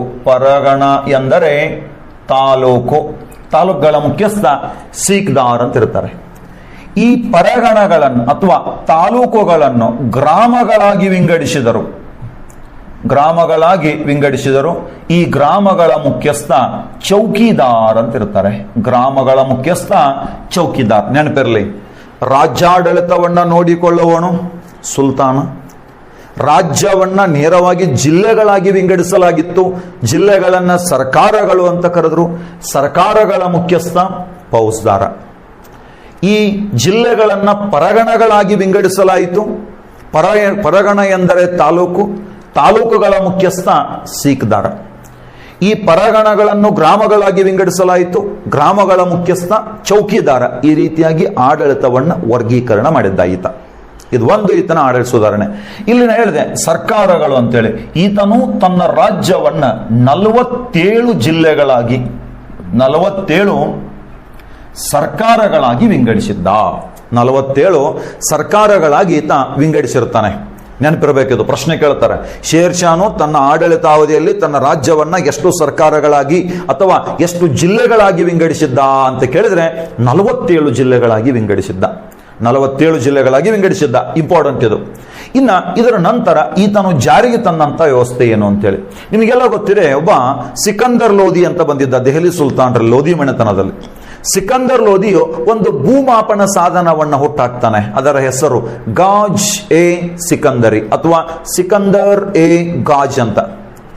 ಸಿಕಂದರ್ ಲೋಧಿಯು ಹುಟ್ಟಾಕಿದ ಭೂಮಾಪನ ಸಾಧನ ಗಾಜ್ ಎ ಸಿಕಂದರ್ ಅನ್ನು ಬಳಸಿಕೊಂಡು ಈತ ತನ್ನ ರಾಜ್ಯದ ಅಷ್ಟೂ ಭೂಮಿಯನ್ನ ಸರ್ವೆ ಮಾಡ್ತಾನೆ. ತನ್ನ ರಾಜ್ಯದ ಅಷ್ಟೂ ಭೂಮಿಯನ್ನ ಸರ್ವೆ ಮಾಡಿ ಅದನ್ನು 3 ಭಾಗಗಳಾಗಿ ವಿಂಗಡಿಸಿದ. ನೋಡೋಣ ಯಾವ ರೀತಿ 3 ಭಾಗ ಮಾಡಿದ ಅಂತಂದ್ರ, ಮೊದಲನೇದು ಈತ ಭೂಮಿಯನ್ನ ವಿಂಗಡಿಸಿದ್ದು ಪೋಲಾಜ್ ಅಂತೇಳಿ. ಮೊದಲನೇದು ಪೋಲಾಜ್ ಅಂತ ಮಾಡ. ಎರಡನೇದು ಚಚಾರ್ ಅಂತ ಮಾಡ್ತಾನೆ. ಮೂರನೇದು ಬಂಜರ್. ಹಿಂಗ ಭೂಮಿಯನ್ನ 3 ಭಾಗ ಮಾಡ್ತಾನೆ. ಭೂಮಿಯನ್ನ 3 ಭಾಗ ಮಾಡುತ್ತೆ. ಯಾವ ರೀತಿ ಯಾವುದರ ಆಧಾರದ ಮೇಲೆ ಅಂತಂದ್ರ, ಆ ಭೂಮಿಯ ಫಲವತ್ತತೆ ಆಧಾರದ ಮೇಲೆ, ಆ ಭೂಮಿಯು ಕೊಡುತ್ತಿದ್ದ ಇಳುವರಿಯ ಆಧಾರದ ಮೇಲೆ ಇಲ್ಲಿ 3 ಭಾಗಗಳನ್ನಾಗಿ ಮಾಡಿದ. 3 ಭಾಗಗಳನ್ನಾಗಿ ಮಾಡಿ ಯಾವ ರೀತಿ ನೋಡೋಣ. ಮೊದಲನೇದು ಪೋಲಾಜ್ ಅಂತಂದ್ರೆ ಇದು ಅತ್ಯುತ್ತಮ ಫಲವತ್ತತೆಯನ್ನು ಹೊಂದಿರುವ ಭೂಮಿ. ಇದು ಅತ್ಯುತ್ತಮ ಫಲವತ್ತತೆಯನ್ನು ಹೊಂದಿರುವ ಭೂಮಿ. ಇದು ಯಾವುದು ಪೋಲಾಜ್ ಅಂತಂದ್ರೆ ಅತ್ಯುತ್ತಮ ಫಲವತ್ತತೆ ಹೊಂದಿರೋ ಅಂದ್ರೆ ಪ್ರತಿ ವರ್ಷ ಬೆಳೆ ಬೆಳತಕ್ಕಂಥ ಭೂಮಿ. ಇದು ರೆಗ್ಯುಲರ್ಲಿ ಬೆಳೆ ಬೆಳತಕ್ಕಂಥ ಭೂಮಿ. ಏನಾಯ್ತು ನೋಡ್ರಿ, ಇದು ಚಚಾರ್ ಅಂತಂದ್ರೆ ಇದು ಮಧ್ಯಮ ಫಲವತ್ತತೆ ಹೊಂದಿರೋ ಭೂಮಿ. ಟೆಂಪರರಿಲಿ ಮಧ್ಯಮ ಫಲವತ್ತತೆ ಹೊಂದಿರುವ ಭೂಮಿ, ಅದನ್ನ ಚಚಾರ್ ಅಂತ ಕರೆದ. ಬಂಜರ್ ಐತ್ ನೋಡ್ರಿ, ಇದು ಬೀಳು ಬಿದ್ದ ಭೂಮಿ ಅಥವಾ ಸಾಧಾರಣ ಫಲವತ್ತತೆಯನ್ನು ಹೊಂದಿರೋ ಭೂಮಿ. ಬೀಳು ಬಿದ್ದ ಭೂಮಿ ಅಥವಾ ಇದು ಸಾಧಾರಣ ಫಲವತ್ತತೆಯನ್ನು ಹೊಂದಿರೋ ಭೂಮಿ. ಹಿಂಗ ಭೂಮಿಯನ್ನ 3 ಭಾಗಗಳ ವಿಂಗಡಿಸಿದ. ಭೂಮಿಯನ್ನ 3 ಭಾಗಗಳಾಗಿ ವಿಂಗಡಿಸಿ ಈ ಭೂಮಿಯ, ತನ್ನ ರಾಜ್ಯದ ಅಷ್ಟೂ ಭೂಮಿಯ ದಾಖಲಾತಿಗಳನ್ನು ಸಂಗ್ರಹಿಸೋದಕ್ಕೆ ಒಂದು ಪುಸ್ತಕವನ್ನ ಮಾಡಿದ. ಭೂ ದಾಖಲಾತಿಗಳನ್ನ ಸಂಗ್ರಹಿಸೋದಕ್ಕೆ ಮಾಡಿದ ಪುಸ್ತಕ ಏನಾಯ್ತು, ಅದನ್ನ ಪಟ್ಟ ಅಂತ ಕರೆಯಲಾಯಿತು, ಪಟ್ಟ ವ್ಯವಸ್ಥೆ ಅಂತ ಕರೆಯಲಾಯಿತು. ಕ್ರಿಸ್ತ ಶಕ 1542 ಪಟ್ಟ ವ್ಯವಸ್ಥೆ ಅಂತ ಜಾರಿಗೆ ಬರ್ತದ. 1542 ಪಟ್ಟ ವ್ಯವಸ್ಥೆ ಅಂತ ಜಾರಿಗೆ ಬಂದಿತ್ತು. ನೀವು ಇವತ್ತೇನಾದ್ರೂ ನಿಮ್ಮ ಹೊಲದ ಗೇಣಿ ಮತ್ತು ಪಹಣಿ ಪ್ರಮಾಣ ಪತ್ರ, ಉತ್ತಾರ ಅಂತ ಕರಿತೀವಿ ನಾವು, ಆ ಗೇಣಿ ಮತ್ತು ಪಹಣಿ ಪ್ರಮಾಣ ಪತ್ರವನ್ನ ತೆಗೆದು ನೋಡಿದ್ರಿ ಅಂತಂದ್ರ ಫಸ್ಟ್ ಪೇಜಿನ್ಯಾಗ 6ನೇ ಕಾಲಮ್ನಾಗ ಇವತ್ತಿಗೂ ಸಹಿತ ಪಟ್ಟ ಅಂತಿರ್ತದ. ಅಂದ್ರ ಶೇರ್ಷಾನ ಕಾಲದೊಳಗ ಜಾರಿಯಾಗಿರ್ತಕ್ಕಂಥ ಆ ಪದ್ಧತಿಯನ್ನ ನಾವು ಇವತ್ತಿಗೂ ಮುಂದುವರ್ಸ್ಕೊಂಡು ಹೊಂಟಿದ್ದೀವಿ. ಅಂದ್ರೆ ಅಷ್ಟೊಂದು ದೂರದೃಷ್ಟಿಯಿಂದ ಆತ ಇಂಥ ಒಂದು ಪದ್ಧತಿಯನ್ನ ಜಾರಿಗೆ ತಂದಿದ್ದ. ನೋಡೋಣ, ನೋಡ್ರಿ, ಪಟ್ಟ ವ್ಯವಸ್ಥೆ ಏನದು? ಪಟ್ಟ ವ್ಯವಸ್ಥೆ ಅಂದ್ರೆ ಭೂ ದಾಖಲಾತಿಗಳನ್ನ ಸಂಗ್ರಹಿಸುವ ಒಂದು ಪುಸ್ತಕ. ಹಾಗಾದ್ರೆ ಯಾವುದರ ಆಧಾರದ ಮೇಲೆ ಇಲ್ಲಿ ಕಂದಾಯವನ್ನು ವಿಧಿಸಲಾಯಿತು ಅಂತ ಕೇಳಿದ್ರೆ, ಫಲವತ್ತತೆ ಆಧಾರದ ಮೇಲೆ ಕಂದಾಯ ವಿಧಿಸಲಾಯಿತು. 1/3 1/3 ಕಂದಾಯವನ್ನು ವಿಧಿಸಲಾಯಿತು ಫಲವತ್ತತೆ ಆಧಾರದ ಮೇಲೆ.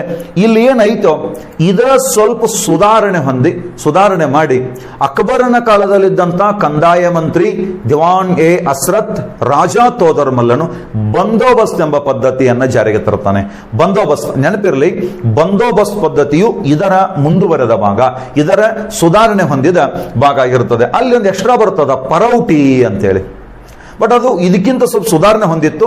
ಅದು ಇನ್ನೂ ಸ್ವಲ್ಪ ಸೈಂಟಿಫಿಕ್ ಆಗಿತ್ತು. ಅಲ್ಲಿ ಹೆಂಗ್ ಮಾಡಿದ್ರು, 5 ವರ್ಷಕ್ಕೊಮ್ಮೆ, 2-3 ವರ್ಷಕ್ಕೊಮ್ಮೆ ಹೆಂಗ್ ಮಾಡಿದ್ರು. ಈಗ ನೋಡೋಣ, ಈ ರೀತಿಯಾಗಿ ಮಾಡಿದ. ಇಲ್ಲಿ ಫಲವತ್ತತೆ 1/3 ಟ್ಯಾಕ್ಸ್ ಹಾಕಿದ ಅಂತ ಹೇಳಿದ್ರೆ ಅದನ್ನ ಏನಂತ ಕರಿತೀವಿ? ಪಟ್ಟ ವ್ಯವಸ್ಥೆ ಅಂತ ಕರಿತೀವಿ. ಇದು ಒಂದು ಈತನ ಅತಿ ಮುಖ್ಯವಾದ ಸುಧಾರಣೆ. ಇದೇನಪ್ಪಾ ಅಂದ್ರೆ ಕಂದಾಯ ಸಂಗ್ರಹಣಾ ಪದ್ಧತಿಯನ್ನ ಸರಳೀಕರಣಗೊಳಿಸುವ ಸಲುವಾಗಿ ಮಾಡಿರುವಂತದ್ದು ಆಗಿರ್ತದ. ಇನ್ನು ನಂತರ ಕ್ರಿಸ್ತಶಕ 1542ರಲ್ಲಿಯೇ ಒಂದು ನಾಣ್ಯವನ್ನು ಜಾರಿಗೆ ತರ್ತಾನೆ. ಆ ನಾಣ್ಯ ದಾಮ್ ಎಂಬ ನಾಣ್ಯವನ್ನ ಜಾರಿಗೆ ತಂದ. ದಾಮ್ ಎಂಬ ನಾಣ್ಯವು ಜಾರಿಗೆ ಬರ್ತದ. ಕ್ರಿಸ್ತಶಕ 1542ರಲ್ಲಿ ಜಾರಿಗೆ ಬರ್ತದೆ ದಾಮ್ ನಾಣ್ಯ. ಅಲ್ಲ ರೀ, ಇಲ್ತಮಿಷನು ಇಲ್ಲಿ ನಾಣ್ಯಗಳು ಜಾರಿಗೆ ತಂದಿದ್ದ. ಇಲ್ತಮಿಷ್ ಅರೇಬಿಯಾದ ಮಾದರಿಯ ನಾಣ್ಯಗಳನ್ನ ಜಾರಿಗೆ ತಂದವನು ಇಲ್ತಮಿಷ್. ಅರೇಬಿಯಾದ ಮಾದರಿಯ ನಾಣ್ಯಗಳು ಅಂತಂದ್ರೆ ಅಲ್ಲಿ ಎರಡು ಬರ್ತಾವು. ಒಂದು ಯಾವ್ದಪ್ಪ, ಟಂಕ ಅಂತ ಒಂದು ಬರುತ್ತೆ, ಜೀತಾಲ್ ಅಂತ ಬರುತ್ತೆ. ಅದರ ಮೇಲೆ ಶಿವಲಿಂಗ ಮತ್ತು ಎತ್ತಿನ ಚಿತ್ರ ಇತ್ತು ಅಂತ ಹೇಳಿದ್ದೆ. ಶಿವಲಿಂಗ ಮತ್ತು ಎತ್ತಿನ ಚಿತ್ರ ಇತ್ತು. ಓಕೆ.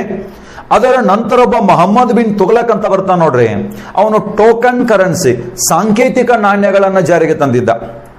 ಸಾಂಕೇತಿಕ ನಾಣ್ಯಗಳನ್ನ ಜಾರಿಗೆ ತಂದು ಆ ಸಾಂಕೇತಿಕ ನಾಣ್ಯದ ಮೇಲೆ ಆತ ಲಕ್ಷ್ಮೀ ಚಿತ್ರ ಟಂಕಿಸಿದ್ದ.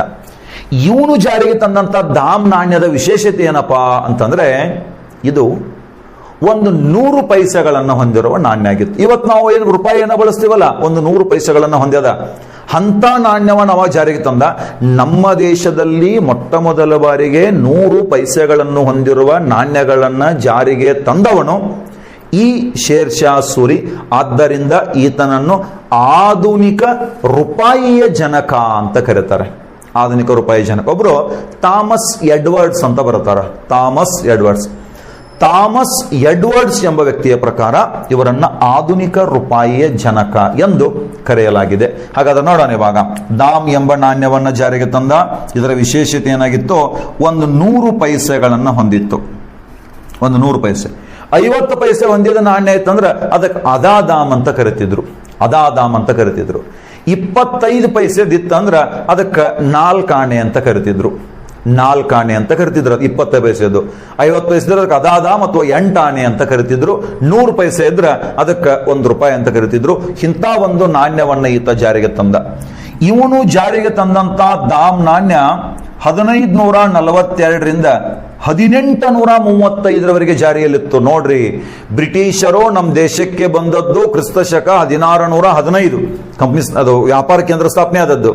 ಅಂದಿನಿಂದ ನಮ್ಮ ದೇಶದಲ್ಲಿ ಆಡಳಿತವನ್ನ ಏನ್ ಮಾಡ್ತಿದ್ರು, ಆ ಬ್ರಿಟಿಷರು ಈ ನಾಣ್ಯವನ್ನೇ ಬಳಸಿ ವ್ಯಾಪಾರ ಮಾಡ್ತಿದ್ರಂತೆ. ದಾಮ್ ಎಂಬ ನಾಣ್ಯ ಮೊಘಲರಿಂದ ಬಳಸಿದ್ರು, ಬ್ರಿಟಿಷರನ್ನ ಬಳಸಿದ್ರು. ಕ್ರಿಸ್ತಶಕ 1835ರಲ್ಲಿ ಲಾರ್ಡ್ ವಿಲಿಯಂ ಬೆಂಟಿಂಕನು ಈ ನಾಣ್ಯವನ್ನ ರದ್ದುಪಡಿಸಿ ಹೊಸ ನಾಣ್ಯ ವ್ಯವಸ್ಥೆಯನ್ನ ಜಾರಿಗೆ ತರುತ್ತಾನೆ. ಹೊಸ ನಾಣ್ಯ ವ್ಯವಸ್ಥೆ. ಬಟ್ ಅದೇ 100 ಪೈಸೆನ ಇತ್ತು, 50 ಪೈಸೆದು ಇತ್ತು, 20 ಪೈಸೆದು ಇತ್ತು. ಆದ್ರೆ ಸ್ವಲ್ಪ ಅಲ್ಲಿ ಹೆಸರುಗಳನ್ನು ಬದಲಾವಣೆ ಮಾಡಿ ಆತ ಬೇರೆ ನಾಣ್ಯಗಳನ್ನು ಜಾರಿ ತರ್ತಾನೆ. ಲಾರ್ಡ್ ವಿಲಿಯಂ ಬೆಂಟಿಂಗ್ ಅಂತಕ್ಕಂಥ ವ್ಯಕ್ತಿ. ಅದಕ್ಕೆ ಈ ನಾಣ್ಯವನ್ನ ಜಾರಿಗೆ ತಂದದ್ದಕ್ಕಾಗಿ ಇವನನ್ನ ಆಧುನಿಕ ರೂಪಾಯಿಯ ಜನಕ ಅಂತ ಕರಿತೀವಿ. ಆಧುನಿಕ ರೂಪಾಯಿಯ ಜನಕ ಅಂತೇಳಿ ಇವನನ್ನು ಕರೆದವರು ಥಾಮಸ್ ಎಡ್ವರ್ಡ್ಸ್ ಎಂಬ ವ್ಯಕ್ತಿ. ಥಾಮಸ್ ಎಡ್ವರ್ಡ್ಸ್ ಎಂಬ ವ್ಯಕ್ತಿ ಈತನನ್ನ ಆಧುನಿಕ ರೂಪಾಯಿಯ ಜನಕ ಅಂತೇಳಿ ಕರೆತಿರ್ತಾರೆ. ಓಕೆ, ಇನ್ನ ಈತನ ಕಾಲದೊಳಗ ಇನ್ನೊಂದು ಅತಿ ಮುಖ್ಯವಾದ ಸುಧಾರಣೆ ಬರ್ತದ. ಯಾವ್ದಪ್ಪ? ಈತನ ಅತಿ ಮುಖ್ಯವಾದ ಸುಧಾರಣೆ ಯಾವುದು ಅಂತಂದ್ರೆ ರಸ್ತೆ ಸುಧಾರಣೆ ಅಂತೇಳಿ. ರಸ್ತೆ ಸುಧಾರಣೆ ಇಲ್ಲಿ ನೋಡ್ರಿ, ಈ ಕಡೆ ಬಂಗಾಳ ಪ್ರಾಂತ್ಯ ಅಂತಿದೆ. ಇದು ಬಂಗಾಳ ಪ್ರಾಂತ್ಯ. ಈ ಬಂಗಾಳದ ಒಂದು ಗ್ರಾಮ ಸೋನಾರ್ ಗಾಂವ್ ಅಂತ ಹೇಳ್ತಾರೆ. ನಾವು ಕನ್ನಡದೊಳಗ ಸೋನಾರ್ ಗ್ರಾಮ ಅಂತ ನೋಡ. ಸೋನಾರ್ ಗ್ರಾಮ ಅಂತಿದೆ, ಬಂಗಾಳದ ಸೋನಾರ ಗ್ರಾಮ ಅಂತ. ಈ ಕಡೆಗೆ ಸಿಂಧ್ ಅಂತ ಬರ್ತದ. ಸಿಂಧ್, ಇವತ್ತಿನ ಪಾಕಿಸ್ತಾನ ಸಿಂಧ್ ಅಂತ ಪ್ರದೇಶ ಇದೆ ಇದು. ಎಸ್, ಬಂಗಾಳದ ಸೋನಾರ ಗ್ರಾಮದಿಂದ ಈ ಸೋನಾರ ಗ್ರಾಮದಿಂದ ಸಿಂಧ್ ಪ್ರದೇಶದವರೆಗೆ ಒಂದು ನೇರವಾದ ವಿಶಾಲವಾದ ರಸ್ತೆ ನಿರ್ಮಿಸಿದ, ಹೆದ್ದಾರಿಯನ್ನು ನಿರ್ಮಿಸಿದ. ಇದನ್ನು ಗ್ರ್ಯಾಂಡ್ ಟ್ರಂಕ್ ರೋಡ್ ಅಂತ ಕರೆದರು. ಗ್ರ್ಯಾಂಡ್ ಟ್ರಂಕ್ ರೋಡ್ ಅಂತ ಕರೀತಾರೆ. GT ರೋಡ್ ಅಂತ ಕರೀತಾರೆ. GT road. ಭಾರತದ ಇತಿಹಾಸದಲ್ಲಿ ರಸ್ತೆ ಸಾರಿಗೆಯನ್ನು ಪ್ರೋತ್ಸಾಹಿಸಿದ ಮೊಟ್ಟ ಮೊದಲ ರಾಜ ಅಶೋಕ.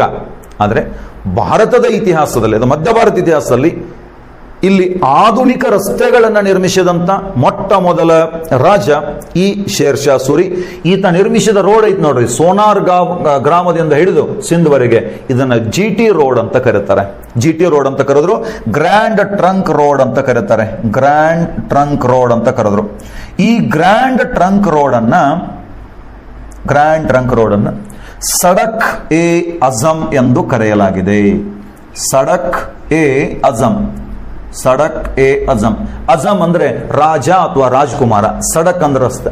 ಸಡಕ್ ಎ ಅಜಂ ಅಂದ್ರೆ ಈ ಗ್ರ್ಯಾಂಡ್ ಟ್ರಂಕ್ ರೋಡ್ ಅನ್ನ ರಸ್ತೆಗಳ ರಾಜಕುಮಾರ ಎಂದು ಕರೆಯಲಾಗಿದೆ. ಈ ಒಂದು ರಸ್ತೆಯನ್ನ ಅಥವಾ ಗ್ರ್ಯಾಂಡ್ ಟ್ರಂಕ್ ರೋಡ್ ಅನ್ನ ರಸ್ತೆಗಳ ರಾಜಕುಮಾರ ಅಂತ ಕರೆಯಲಾಗಿದೆ. ಮತ್ತೆ ಬರೀ ರಸ್ತೆ ಮಾಡೋದ್ರಾಗ ಏನ್ ವಿಶೇಷ ಐತ್ರಿ ಅಂತ ನಿಮ್ಗೆ ಅನ್ಸ್ಬೋದು. ರಸ್ತೆ ಮಾಡೋದ್ರಲ್ಲಿ ವಿಶೇಷ ಇದೆ. ಏನ್ ವಿಶೇಷ? ಒಂದು ಹೇಳಿದೆ, ನೇರವಾದ ವಿಶಾಲವಾದ ರಸ್ತೆಗಳು. ಇವತ್ತು ನೀವೇನಾದ್ರೂ ಹೈವೇ ಮೇಲೆ, ನ್ಯಾಷನಲ್ ಹೈವೇಗಳ ಮೇಲೆ ಸಂಚಾರ ಮಾಡ್ತಿರ್ಬೇಕಾದ್ರೆ ಪ್ರತಿ 20 ಕಿಲೋಮೀಟರ್ಗೊಂದು ಹೆದ್ದಾರಿ ಪೊಲೀಸ್ ಠಾಣೆಗಳು ಅಂತ, ಪೆಟ್ರೋಲ್ ಅಂತ ಕರೀತಾರೆ, ಪೆಟ್ರೋಲಿಂಗ್. ಅಲ್ಲೇನು ಹೆದ್ದಾರಿ ಪೊಲೀಸ್ ಠಾಣೆಗಳದಾವೋ ಆ ಹೆದ್ದಾರಿ ಪೊಲೀಸ್ ಠಾಣೆಗಳು 20 ಕಿಲೋಮೀಟರ್ಗೊಂದು ಅದಾವ. ಈಗ ಈ ಶೇರ್ ಶಾ ಸೂರಿ ಎಂಬ ವ್ಯಕ್ತಿ ನಮ್ಮ ದೇಶದಲ್ಲಿ ಮೊಟ್ಟ ಮೊದಲ ಬಾರಿಗೆ ಪ್ರತಿ 20 ಕಿಲೋಮೀಟರ್ಗೊಂದು ಹೆದ್ದಾರಿ ಪೊಲೀಸ್ ಠಾಣೆಯನ್ನು ಸ್ಥಾಪಿಸಿದ್ದ. ವಿಚಾರ ಮಾಡಿ. ಅವತ್ತು ಅವನೇನೊಂದು ಪದ್ಧತಿಯನ್ನು ಮಾಡಿದಾನೋ ಇವತ್ತು ನಾವು ಅದನ್ನೇ ಮುಂದುವರ್ಸ್ಕೊಂಡು ಹೊಂಟಿದ್ದೀವಿ. ಯಾವುದಪ್ಪ? ಹೆದ್ದಾರಿ ಪೊಲೀಸ್ ಠಾಣೆ. ಈಗ ನೋಡೋಣ, ಈ ರಸ್ತೆ ನಿರ್ಮಿಸಿದ, ಗ್ರ್ಯಾಂಡ್ ಟ್ರಂಕ್ ರಸ್ತೆ ನಿರ್ಮಿಸಿದ. ಈ ರಸ್ತೆಯನ್ನು ನಿರ್ಮಾಣ ಮಾಡಿ ಅಲ್ಲಿ ಪ್ರತಿ 20 ಕಿಲೋಮೀಟರ್ಗೆ ಒಂದರಂತೆ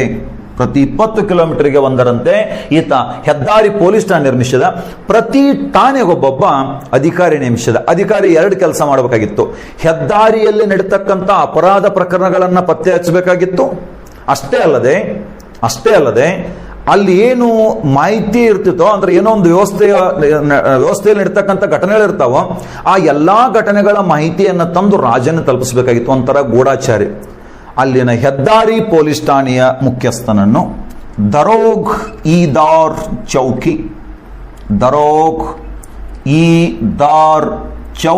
ಎಂದು ಕರೆಯಲಾಯಿತು.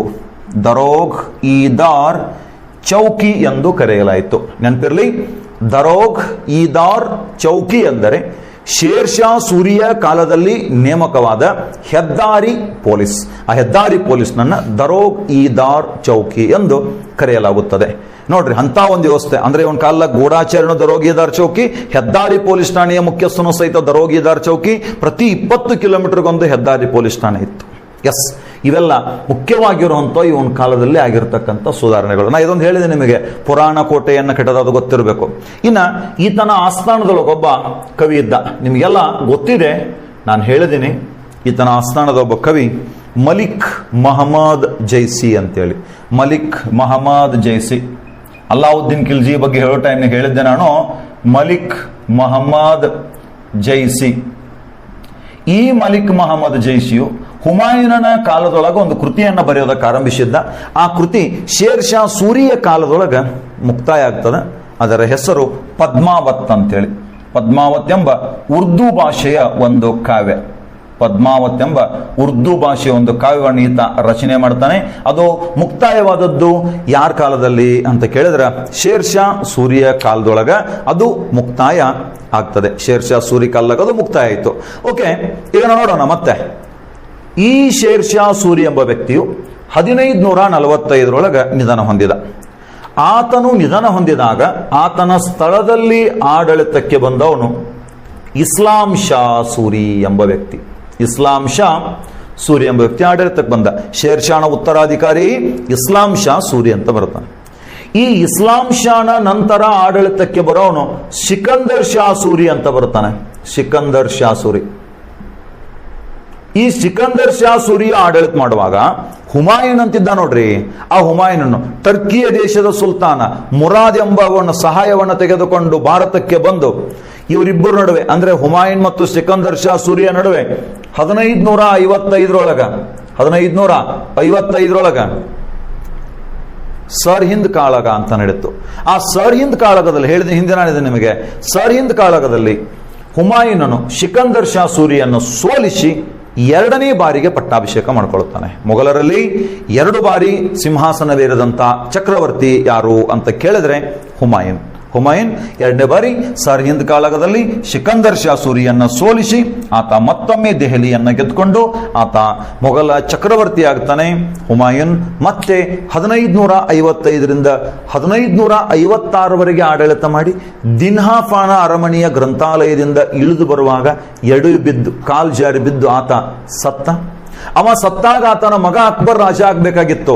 ಆದರೆ ಅಕ್ಬರ್ನ ಬದಲಿಗೆ ಹೇಮು ಎನ್ನುವನು ದೆಹಲಿಯಲ್ಲಿ ಆಡಳಿತಕ್ಕೆ ಬರ್ತಾನೆ. ಅದೆಲ್ಲ ನಿಮಗೆ ಗೊತ್ತಿದೆ.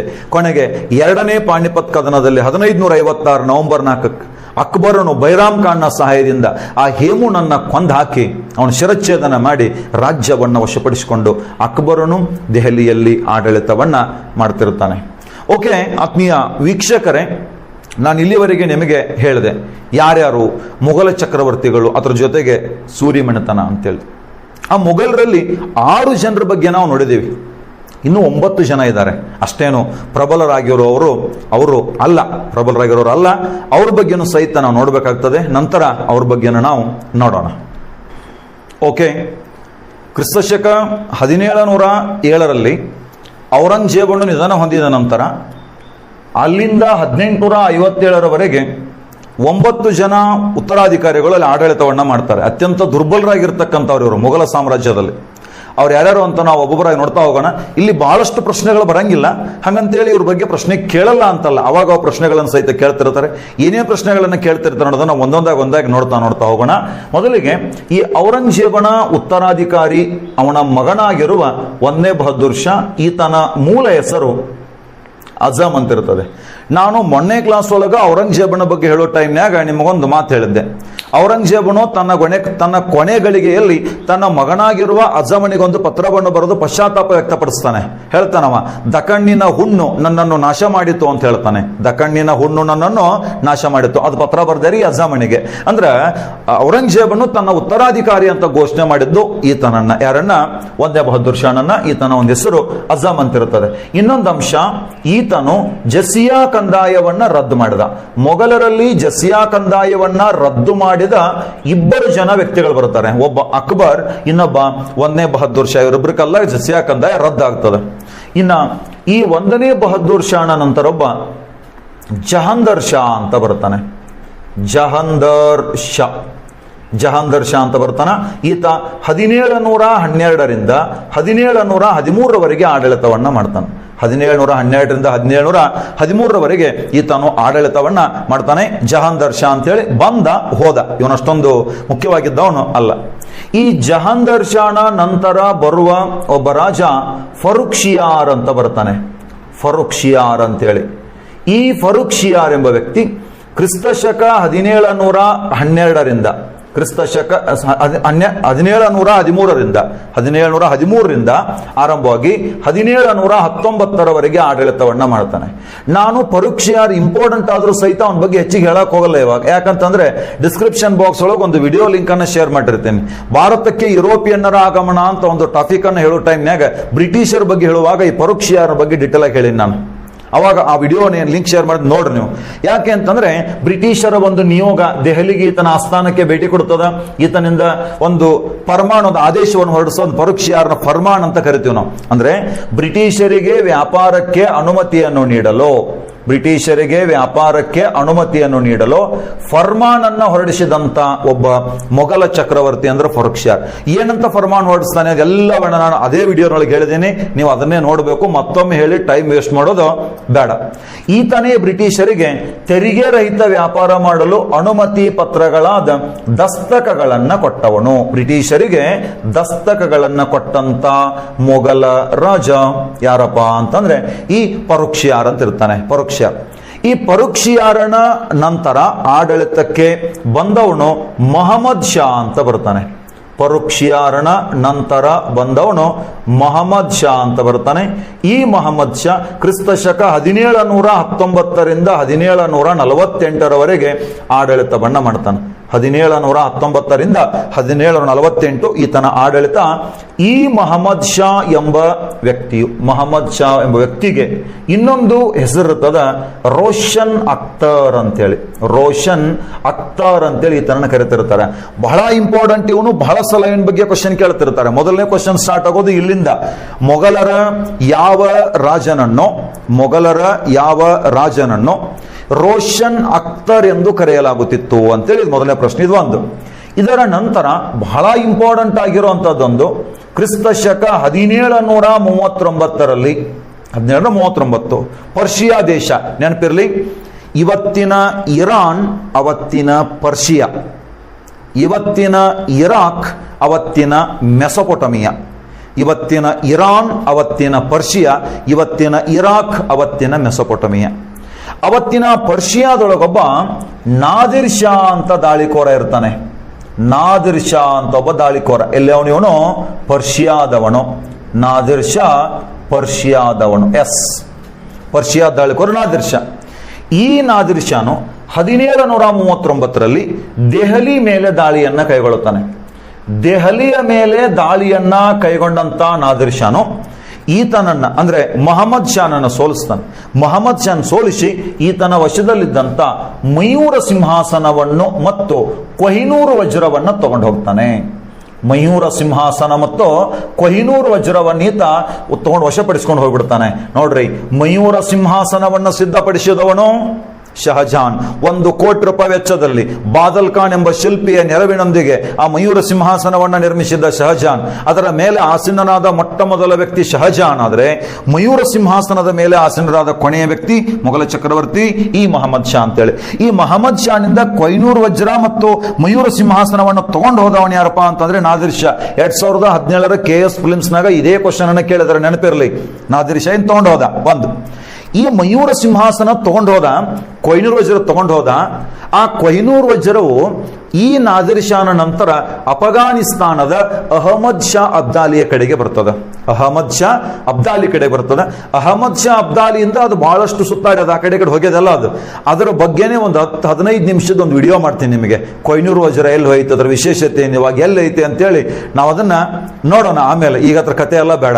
ಒಟ್ಟ ಅವೆರಡನ್ನ ತಗೊಂಡು ಹೋದವನು ಯಾರಪ್ಪ ಅಂತ ಕೇಳಿದ್ರೆ ನಾದಿರ್ ಶಾ. ಅದನ್ನ ತಗೊಂಡಾಗ ಅವ ಯಾರಿಗೆ ಕೊಟ್ಟ ಅಂತ ಕೇಳಿದ್ರೆ, ನಂತರದ ಯಾರಿಗೆ ಹೋಯ್ತು ಅಂತ ಕೇಳಿದ್ರೆ ಅಹಮದ್ ಶಾ ಅಬ್ದಾಲಿಗೆ ಹೋಗ್ತದೆ. ಇನ್ನ ಪ್ರಶ್ನೆ ಏನ್ ಕೇಳಿದಾರೆ KS ಫಿಲ್ಮ್ಸ್ನಾಗ ಅಂತಂದ್ರೆ, ನಾದಿರ್ ಶಾನು ಮಯೂರ ಸಿಂಹಾಸನ ಮತ್ತು ಕೊಹಿನೂರು ವಜ್ರವನ್ನು ತೆಗೆದುಕೊಂಡು ಹೋದಾಗ ದೆಹಲಿಯನ್ನ ಆಳುತ್ತಿದ್ದ ಮೊಘಲ ಚಕ್ರವರ್ತಿ ಯಾರು ಅಂತ ಕೇಳಿದ್ದಾರೆ. ದೆಹಲಿಯನ್ನ ಆಳುತ್ತಿದ್ದ ಮೊಘಲ ಚಕ್ರವರ್ತಿ ಈ ಮಹಮ್ಮದ್ ಶಾ ಅಂತ ಇರ್ತಾನೆ. ಇನ್ನ ಈ ಮಹಮ್ಮದ್ ಶಾನ ನಂತರ ಆಡಳಿತಕ್ಕೆ ಬರೋನು ಅಹಮದ್ ಶಾ ಅಂತ ಬರ್ತಾನೆ. ಅತ್ಯಂತ ದುರ್ಬಲನಾಗಿದ್ದವನು ಈ ಅಹಮದ್ ಶಾ. ಅಹಮದ್ ಶಾ ಕ್ರಿಸ್ತ ಶಕ 1748ರಿಂದ 54ರವರೆಗೆ ಈತನು ಆಡಳಿತ ಮಾಡಿದ, ಹೋದ ಅಷ್ಟೇ ಅಹಮದ್ ಶಾ. ಈ ಅಹಮದ್ ಶಾನ ನಂತರ ಬರೋನು, ಅಹಮದ್ ಶಾನ ನಂತರ ಬರೋನು ಎರಡನೇ ಅಲಂಗೀರ್ ಅಂತ ಬರ್ತಾನೆ. ಎರಡನೇ ಅಲಂಗೀರ್ ಅಂತ ಬರ್ತಾನೆ. ಎರಡನೇ ಅಲಂಗೀರ್ ಕ್ರಿಸ್ತಶಕ 1754ರಿಂದ ಆಡಳಿತವನ್ನ ಆರಂಭಿಸಿ ಈ ಎರಡನೇ ಅಲಂಗೀರನು 1759ರವರೆಗೆ ಆಡಳಿತ ಮಾಡ್ತಾನೆ. ಎರಡನೇ ಅಲಂಗೀರ್ 1754ರಿಂದ 1759ರವರೆಗೆ ಆಡಳಿತವನ್ನ ಮಾಡಿದ. ಎಸ್, ಈ ಎರಡನೇ ಅಲಂಗೀರನು ಆಡಳಿತ ಮಾಡುವ ಸಮಯದಲ್ಲಿ ಕ್ರಿಸ್ತಶಕ 1757ರಲ್ಲಿ ನಾನೀಗ 1757 ಏನ್ ನಡೀತು ಅಂತ ಕೇಳಿದ್ರೆ ಎಲ್ಲ ಪ್ಲಾಸ್ಟಿಕ್ ಅದು ನಡೀತು ಅಂತ ಹೇಳ್ಬಿಡ್ತಾರೆ. ಅಲ್ಲ, 1757 ಪ್ಲಾಸ್ಟಿಕ್ ಅದು ನಡೀತು, ಅದಕ್ಕೂ ಇವನಿಗೆ ಏನ್ ಸಂಬಂಧ ಇಲ್ಲ, ಅದು ಬೇರೆ. ಆದ್ರೆ ಇಲ್ಲ ಹೇಳಕೊಂಟದ್ದು ಬೇರೆ. 1757ರೊಳಗ ಅಫಘಾನಿಸ್ತಾನದ ದಾಳಿಕೋರ ಅಹಮದ್ ಶಾ ಅಬ್ದಾಲಿ, ಅಫಘಾನಿಸ್ತಾನದ ದಾಳಿಕೋರ ಅಹಮದ್ ಶಾ ಅಬ್ದಾಲಿ ಅಂತ ಬರುತ್ತೆ. ಅಹಮದ್ ಶಾ ಅಬ್ದಾಲಿ. ಈ ಅಹಮದ್ ಶಾ ಅಬ್ದಾಲಿಯು ಭಾರತದ ಮೇಲೆ ಅಂದ್ರೆ ದೆಹಲಿಯ ಮೇಲೆ ದಾಳಿ ಮಾಡ್ತಾನೆ. 1757ರಲ್ಲಿ ಅಹಮದ್ ಶಾ ಅಬ್ದಾಲಿಯು ದೆಹಲಿಯ ಮೇಲೆ ದಾಳಿ ಮಾಡಿದಾಗ ದೆಹಲಿಯನ್ನ ಆಳುತ್ತಿದ್ದ ಮೊಘಲ ರಾಜ ಯಾರು ಅಂತ ಕೇಳಿದ್ರೆ ಯಾರಪ್ಪ? ಎರಡನೇ ಅಲಂಗೀರ್ ಅಂತ ಹೇಳಿ. ಇನ್ನ ಈ ಎರಡನೇ ಅಲಂಗೀರನ ನಂತರ ಬರೋನು ನಿಮ್ಗೆಲ್ಲ ಗೊತ್ತಿರುವಂತವನೇ ಎರಡನೇ ಶಾ ಆಲಂ ಅಂತೇಳಿ. ಎರಡನೇ ಶಾ ಆಲಂ ಅಂತ ಬರ್ತಾನ. ಕ್ರಿಸ್ತಶಕ 1759ರಿಂದ 1806ರವರೆಗೆ ಈ ಎರಡನೇ ಶಾ ಆಲಮನು ಆಡಳಿತವನ್ನ ಮಾಡ್ತಾನೆ.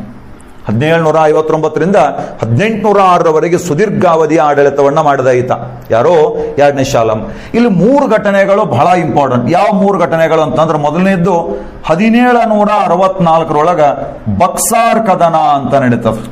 1764ರೊಳಗ ಬಕ್ಸಾರ್ ಕದನ ಅಂತ ನಡೆಯಿತು. ಬ್ರಿಟಿಷರ ಹಿಂದಿನ ವಿಡಿಯೋದಾಗ ಇದೆ ಅದು. ಬಕ್ಸಾರ್ ಕದನ, ಬ್ರಿಟಿಷರ ಸೇನಾಪತಿ ಹೆಕ್ಟರ್ ಮಂಡ್ರೋ ಅಂತ ಇರ್ತಾನೆ. ಈ ಕಡೆ ಒಂದ್ ಕಡೆಗೆ ಬಂಗಾಳದ ನವಾಬ ಮೀರ್ ಕಾಸಿಂ ಅಂತಿದ್ದ, ಔದ್ನ ನವಾಬ ಶೂಜುದ್ದೌಲ್ ಅಂತಿದ್ದ, ಮತ್ತು ಎರಡನೇ ಶಾ ಆಲಂ 3 ಜನ ಸೇರಿ ಬಕ್ಸಾರ್ ಕದನದೊಳಗ ಹೋರಾಟ ಮಾಡಿದ್ರು. ಯಾರ ಜೊತೆ? ಬ್ರಿಟಿಷರ ಜೊತೆ ಹೋರಾಟ ಮಾಡಿ ಇವರೆಲ್ಲರೂ ಸೋತ್ ಬಿಟ್ರು. ಸೋತಾಗ ಈ ಎರಡನೇ ಶಾ ಆಲಮನು ರಾಬರ್ಟ್ ಕ್ಲೈವ್ನ ಜೊತೆಗೆ ಒಪ್ಪಂದವನ್ನ ಮಾಡಿಕೊಂಡು 1765ರಲ್ಲಿ ಬಂಗಾಳ, ಒಡಿಸ್ಸಾ ಮತ್ತು ಬಿಹಾರ ಈ 3 ಪ್ರದೇಶಗಳನ್ನ ಬ್ರಿಟಿಷರಿಗೆ ಬಿಟ್ಟುಕೊಡ್ತಾನೆ. ಬಂಗಾಳ್, ಒಡಿಸ್ಸಾ ಮತ್ತು ಬಿಹಾರ ಈ 3 ಪ್ರದೇಶಗಳನ್ನ ಬ್ರಿಟಿಷರಿಗೆ ಬಿಟ್ಟುಕೊಟ್ಟವನು ಎರಡನೇ ಶಾ ಆಲಂ. ಅದಕ್ಕೆ ಬ್ರಿಟಿಷರು ಇವನಿಗೆ ವಿಶ್ರಾಂತಿ ವೇತನ ಕೊಡ್ತೀವಿ ಅಂತ ಹೇಳಿದ್ರು. ಆದ್ರೆ ವಿಶ್ರಾಂತಿ ವೇತನವನ್ನ ಕೊಟ್ಟದ್ದು ಕ್ರಿಸ್ತಶಕ 1803ರಲ್ಲಿ ಈತನಿಗೆ ವಿಶ್ರಾಂತಿ ವೇತನವನ್ನು ನೀಡಿದರು ಬ್ರಿಟಿಷರು. ಹಾಗಾದ್ರೆ ಬ್ರಿಟಿಷರಿಂದ ವಿಶ್ರಾಂತಿ ವೇತನವನ್ನು ಪಡೆದ ಮೊಟ್ಟ ಮೊದಲ ರಾಜ ಯಾರು ಅಂತ ಕೇಳಿದ್ರೆ, ಮೊಟ್ಟ ಮೊದಲ ದೇಶೀಯ ರಾಜ ಎರಡನೇ ಶಾ ಆಲಂ. ಈತನು ಬ್ರಿಟಿಷರಿಂದ ವಿಶ್ರಾಂತಿ ವೇತನ ಪಡೆದಿರತಕ್ಕಂಥ ಮೊಟ್ಟ ಮೊದಲ ದೇಶೀಯ ರಾಜ ಆಗಿರ್ತಾನೆ. ಇನ್ನು ನೆಕ್ಸ್ಟ್ ಎರಡನೇ ಶಾ ಆಲಮನ ನಂತರ ಬರೋನು ಎರಡನೇ ಅಕ್ಬರ್ ಅಂತ ಬರ್ತಾನೆ. ಎರಡನೇ ಅಕ್ಬರ್ ಈತ 1806ರಿಂದ 1837ರವರೆಗೆ ಆಡಳಿತ ಮಾಡ್ತಾನೆ. 1806ರಿಂದ 1837ರವರೆಗೆ ಎರಡನೇ ಅಕ್ಬರ್ನು ಆಡಳಿತವನ್ನ ಮಾಡಿದ. ನೆನಪಿರಲಿ, ಅವನು ಮೊದಲನೇ ಅಕ್ಬರ್, ಇವನು ಎರಡನೇ ಅಕ್ಬರ್. ಕೇಳ್ರಿ, ಈಗ ಎರಡನೇ ಅಕ್ಬರನ ಕಾಲದೊಳಗ ಒಬ್ಬ ರಾಮ್ ಮೋಹನ್ ರಾಯ್ ಅಂತಿದ್ರು. ಈತನಿಗೆ ವಿಶ್ರಾಂತಿ ವೇತನ ಬೇಕಾಗಿತ್ತು ಎರಡನೇ ಅಕ್ಬರ್ನಿಗೆ. ಆ ರಾಮ್ ಮೋಹನ್ ರಾಯ್ ಅನ್ನೋ ವ್ಯಕ್ತಿ ಬ್ರಿಟಿಷರ ಜೊತೆಗೆ ಬಹಳ ಒಳ್ಳೆಯ ಸಂಬಂಧ ಹೊಂದಿದ್ರು.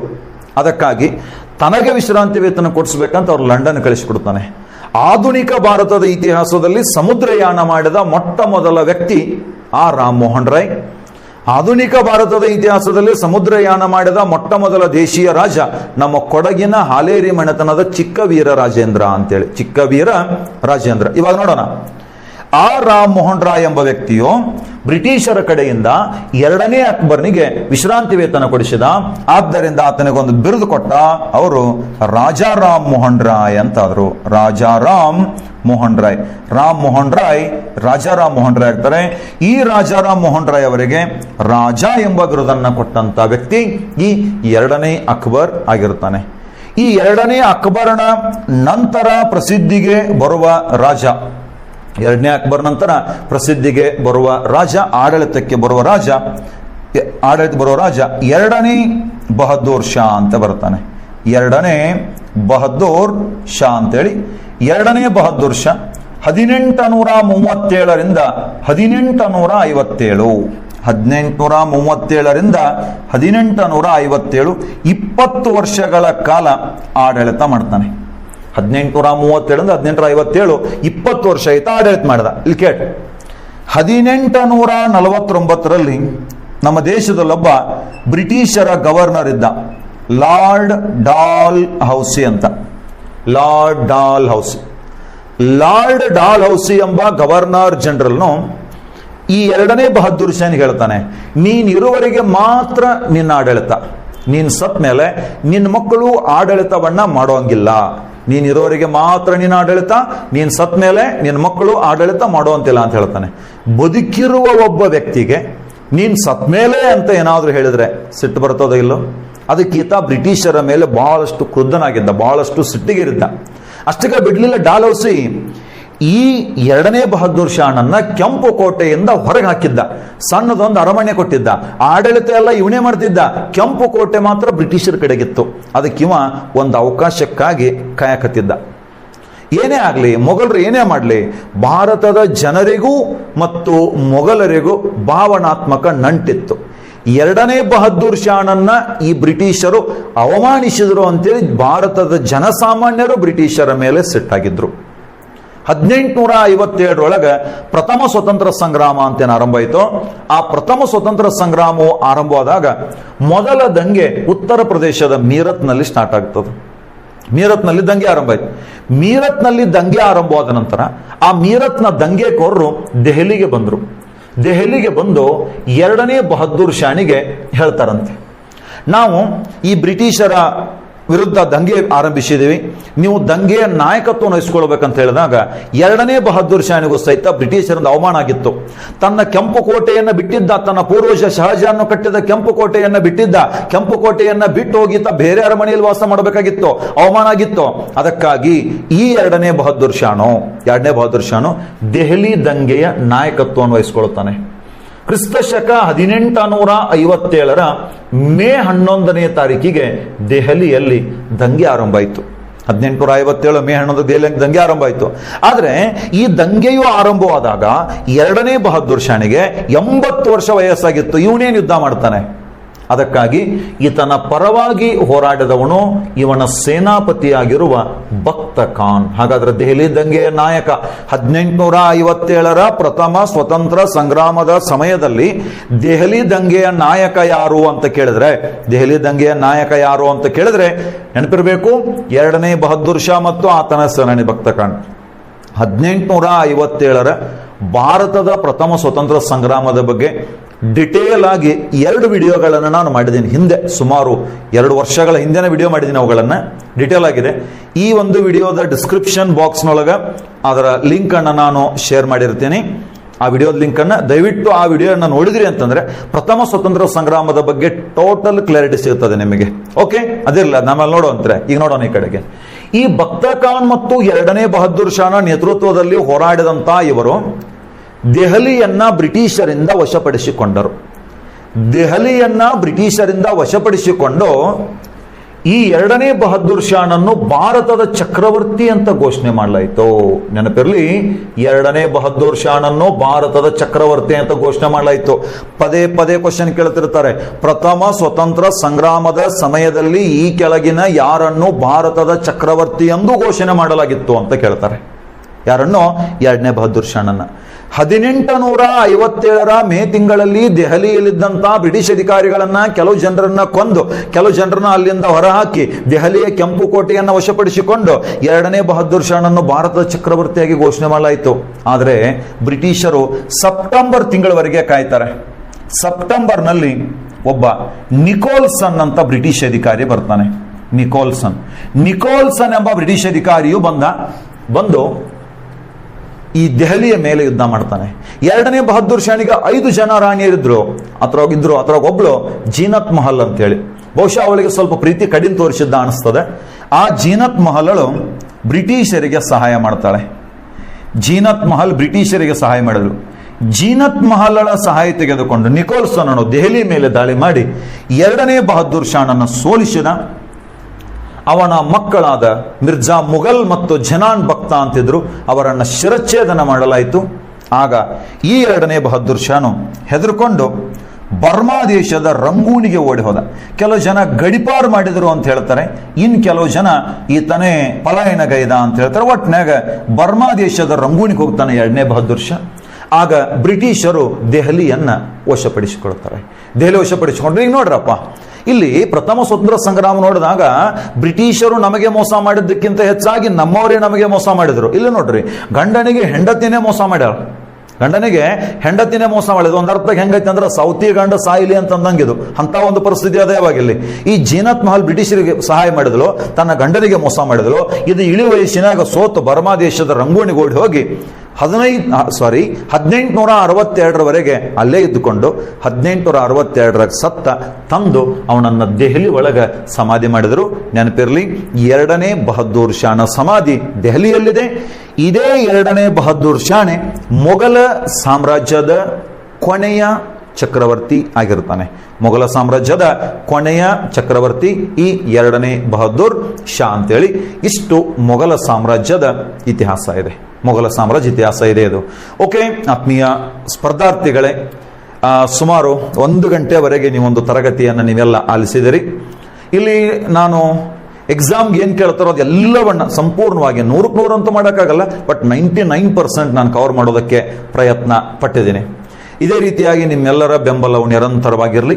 ನಿನ್ನೆ ದಿನ ಅನಿವಾರ್ಯ ಕಾರಣಗಳಿಗಾಗಿ ನಾವು ಒಂದು ತರಗತಿಯನ್ನು ಮಾಡೋದಕ್ಕೆ ಸಾಧ್ಯ ಆಗಿರಲಿಲ್ಲ. ಆದರೆ ನಾವು ಅಷ್ಟಕ್ಕೆ ನಿಲ್ಲಿಸಿದೆ ಅಂತಲ್ಲ, ಇನ್ನು ಮುಂದೆ ಮತ್ತೆ ನಿರಂತರವಾಗಿ ಇದು ನಡೀತಾನೆ ಇರ್ತದೆ. ನಾಳೆ ಮತ್ತೊಂದು ಅದ್ಭುತವಾದ ವಿಷಯದೊಂದಿಗೆ, ಒಂದು ಕಾನ್ಸೆಪ್ಟ್ನೊಂದಿಗೆ ನಿಮ್ಮ ಮುಂದೆ ಬರ್ತೀನಿ. ಬಿಫೋರ್ ಇಂಡಿಪೆಂಡೆನ್ಸ್ ಏನು ನಡೆದೈತೋ ಆಫ್ಟರ್ ಇಂಡಿಪೆಂಡೆನ್ಸ್ ನಡೆದು ಕೂಡ ಅಷ್ಟೇ ಇಂಪಾರ್ಟೆಂಟು. ಅದನ್ನು ಸಹಿತ ನಾವು ನೋಡೋಣ. ಅದರ ಜೊತೆಗೆ ಎಸ್ಸೇ ತರಗತಿಯೊಂದನ್ನು ನಾನು ನಿಮಗೆ ಅಪ್ಲೋಡ್ ಮಾಡ್ತಾ ಇದ್ದೀನಿ. ಇವೆಲ್ಲದಕ್ಕೆ ನಿಮ್ಮ ಬೆಂಬಲ ನಿರಂತರವಾಗಿ ಇರಲಿ. ಇದು ವಿಶ್ರಮಿಸುವ ಸಮಯವಲ್ಲ, ಇದು ನಿಜವಾಗಿಯೂ ಲಾಕ್ಡೌನ್ ನಮ್ಗೆಲ್ರಿಗೂ ಓದೋದಕ್ಕೆ ಒಳ್ಳೆಯ ಸಮಯ. ಯಾಕಂದ್ರೆ ಸರಿಸುಮಾರು 1000 PSI ಇದಾವೆ. ಸೊ ಕಡಿಮೆ ಇದೆ, ಬಟ್ 1000 PSI ಪೋಸ್ಟ್ ಅದಾವ. ಅಷ್ಟೇ ಅಲ್ಲದೆ ಮತ್ತೆ ಒಂದು 4-5 ಸಾವಿರ ಪೊಲೀಸ್ ಕಾನ್ಸ್ಟೇಬಲ್ ನೋಟಿಫಿಕೇಶನ್ ಆಗಲಿದೆ. ಇನ್ನೇನು ಇದು ಆಫ್ಟರ್ ಲಾಕ್ಡೌನ್ SDA ಎಕ್ಸಾಮ್ ಅನ್ನು ನಡೆಸ್ತಾರೆ, ಅದಕ್ಕೆ ನೀವು ಓದಬೇಕಾಗಿದೆ. ಗ್ರೂಪ್ C ನೋಟಿಫಿಕೇಶನ್ ಆಗಿದೆ, ಗ್ರೂಪ್ C ಎಕ್ಸಾಮ್ ಅನ್ನು ಸಹಿತ ಆಫ್ಟರ್ ಲಾಕ್ಡೌನ್ ನಡೆಸ್ತಾರೆ. ಇದು ಒಳ್ಳೆ ಟೈಮ್. ಇದು ಈ ಟೈಮನ್ನು ಯಾರು ವ್ಯರ್ಥ ಮಾಡ್ಕೊಳ್ತಾರೋ ಅವರಷ್ಟು ಮೂರ್ಖರು ಯಾರೂ ಇಲ್ಲ. ಅದಕ್ಕೆ ಇದನ್ನು ಸರಿಯಾಗಿ ಉಪಯೋಗ ಮಾಡಿಕೊಡ್ರಿ. ದಯವಿಟ್ಟು ಮನೆಯೊಳಗೆ ಇರ್ರಿ, ಹೊರಗೆ ಬರೋದಕ್ಕೆ ಹೋಗಬೇಡ್ರಿ. ಅದೇನು ಹೇಳ್ತಾ ಇದ್ದಾರೆ, ಕೊರೋನಾ 2ನೇ ಅಲೆ ಇನ್ನು 108 ಗಂಟೆಗಳಲ್ಲಿ ಅದು 3ನೇ ಒಂದು ಹಂತಕ್ಕೆ ತಲುಪಲಿದೆ ಅಂತೇಳಿ.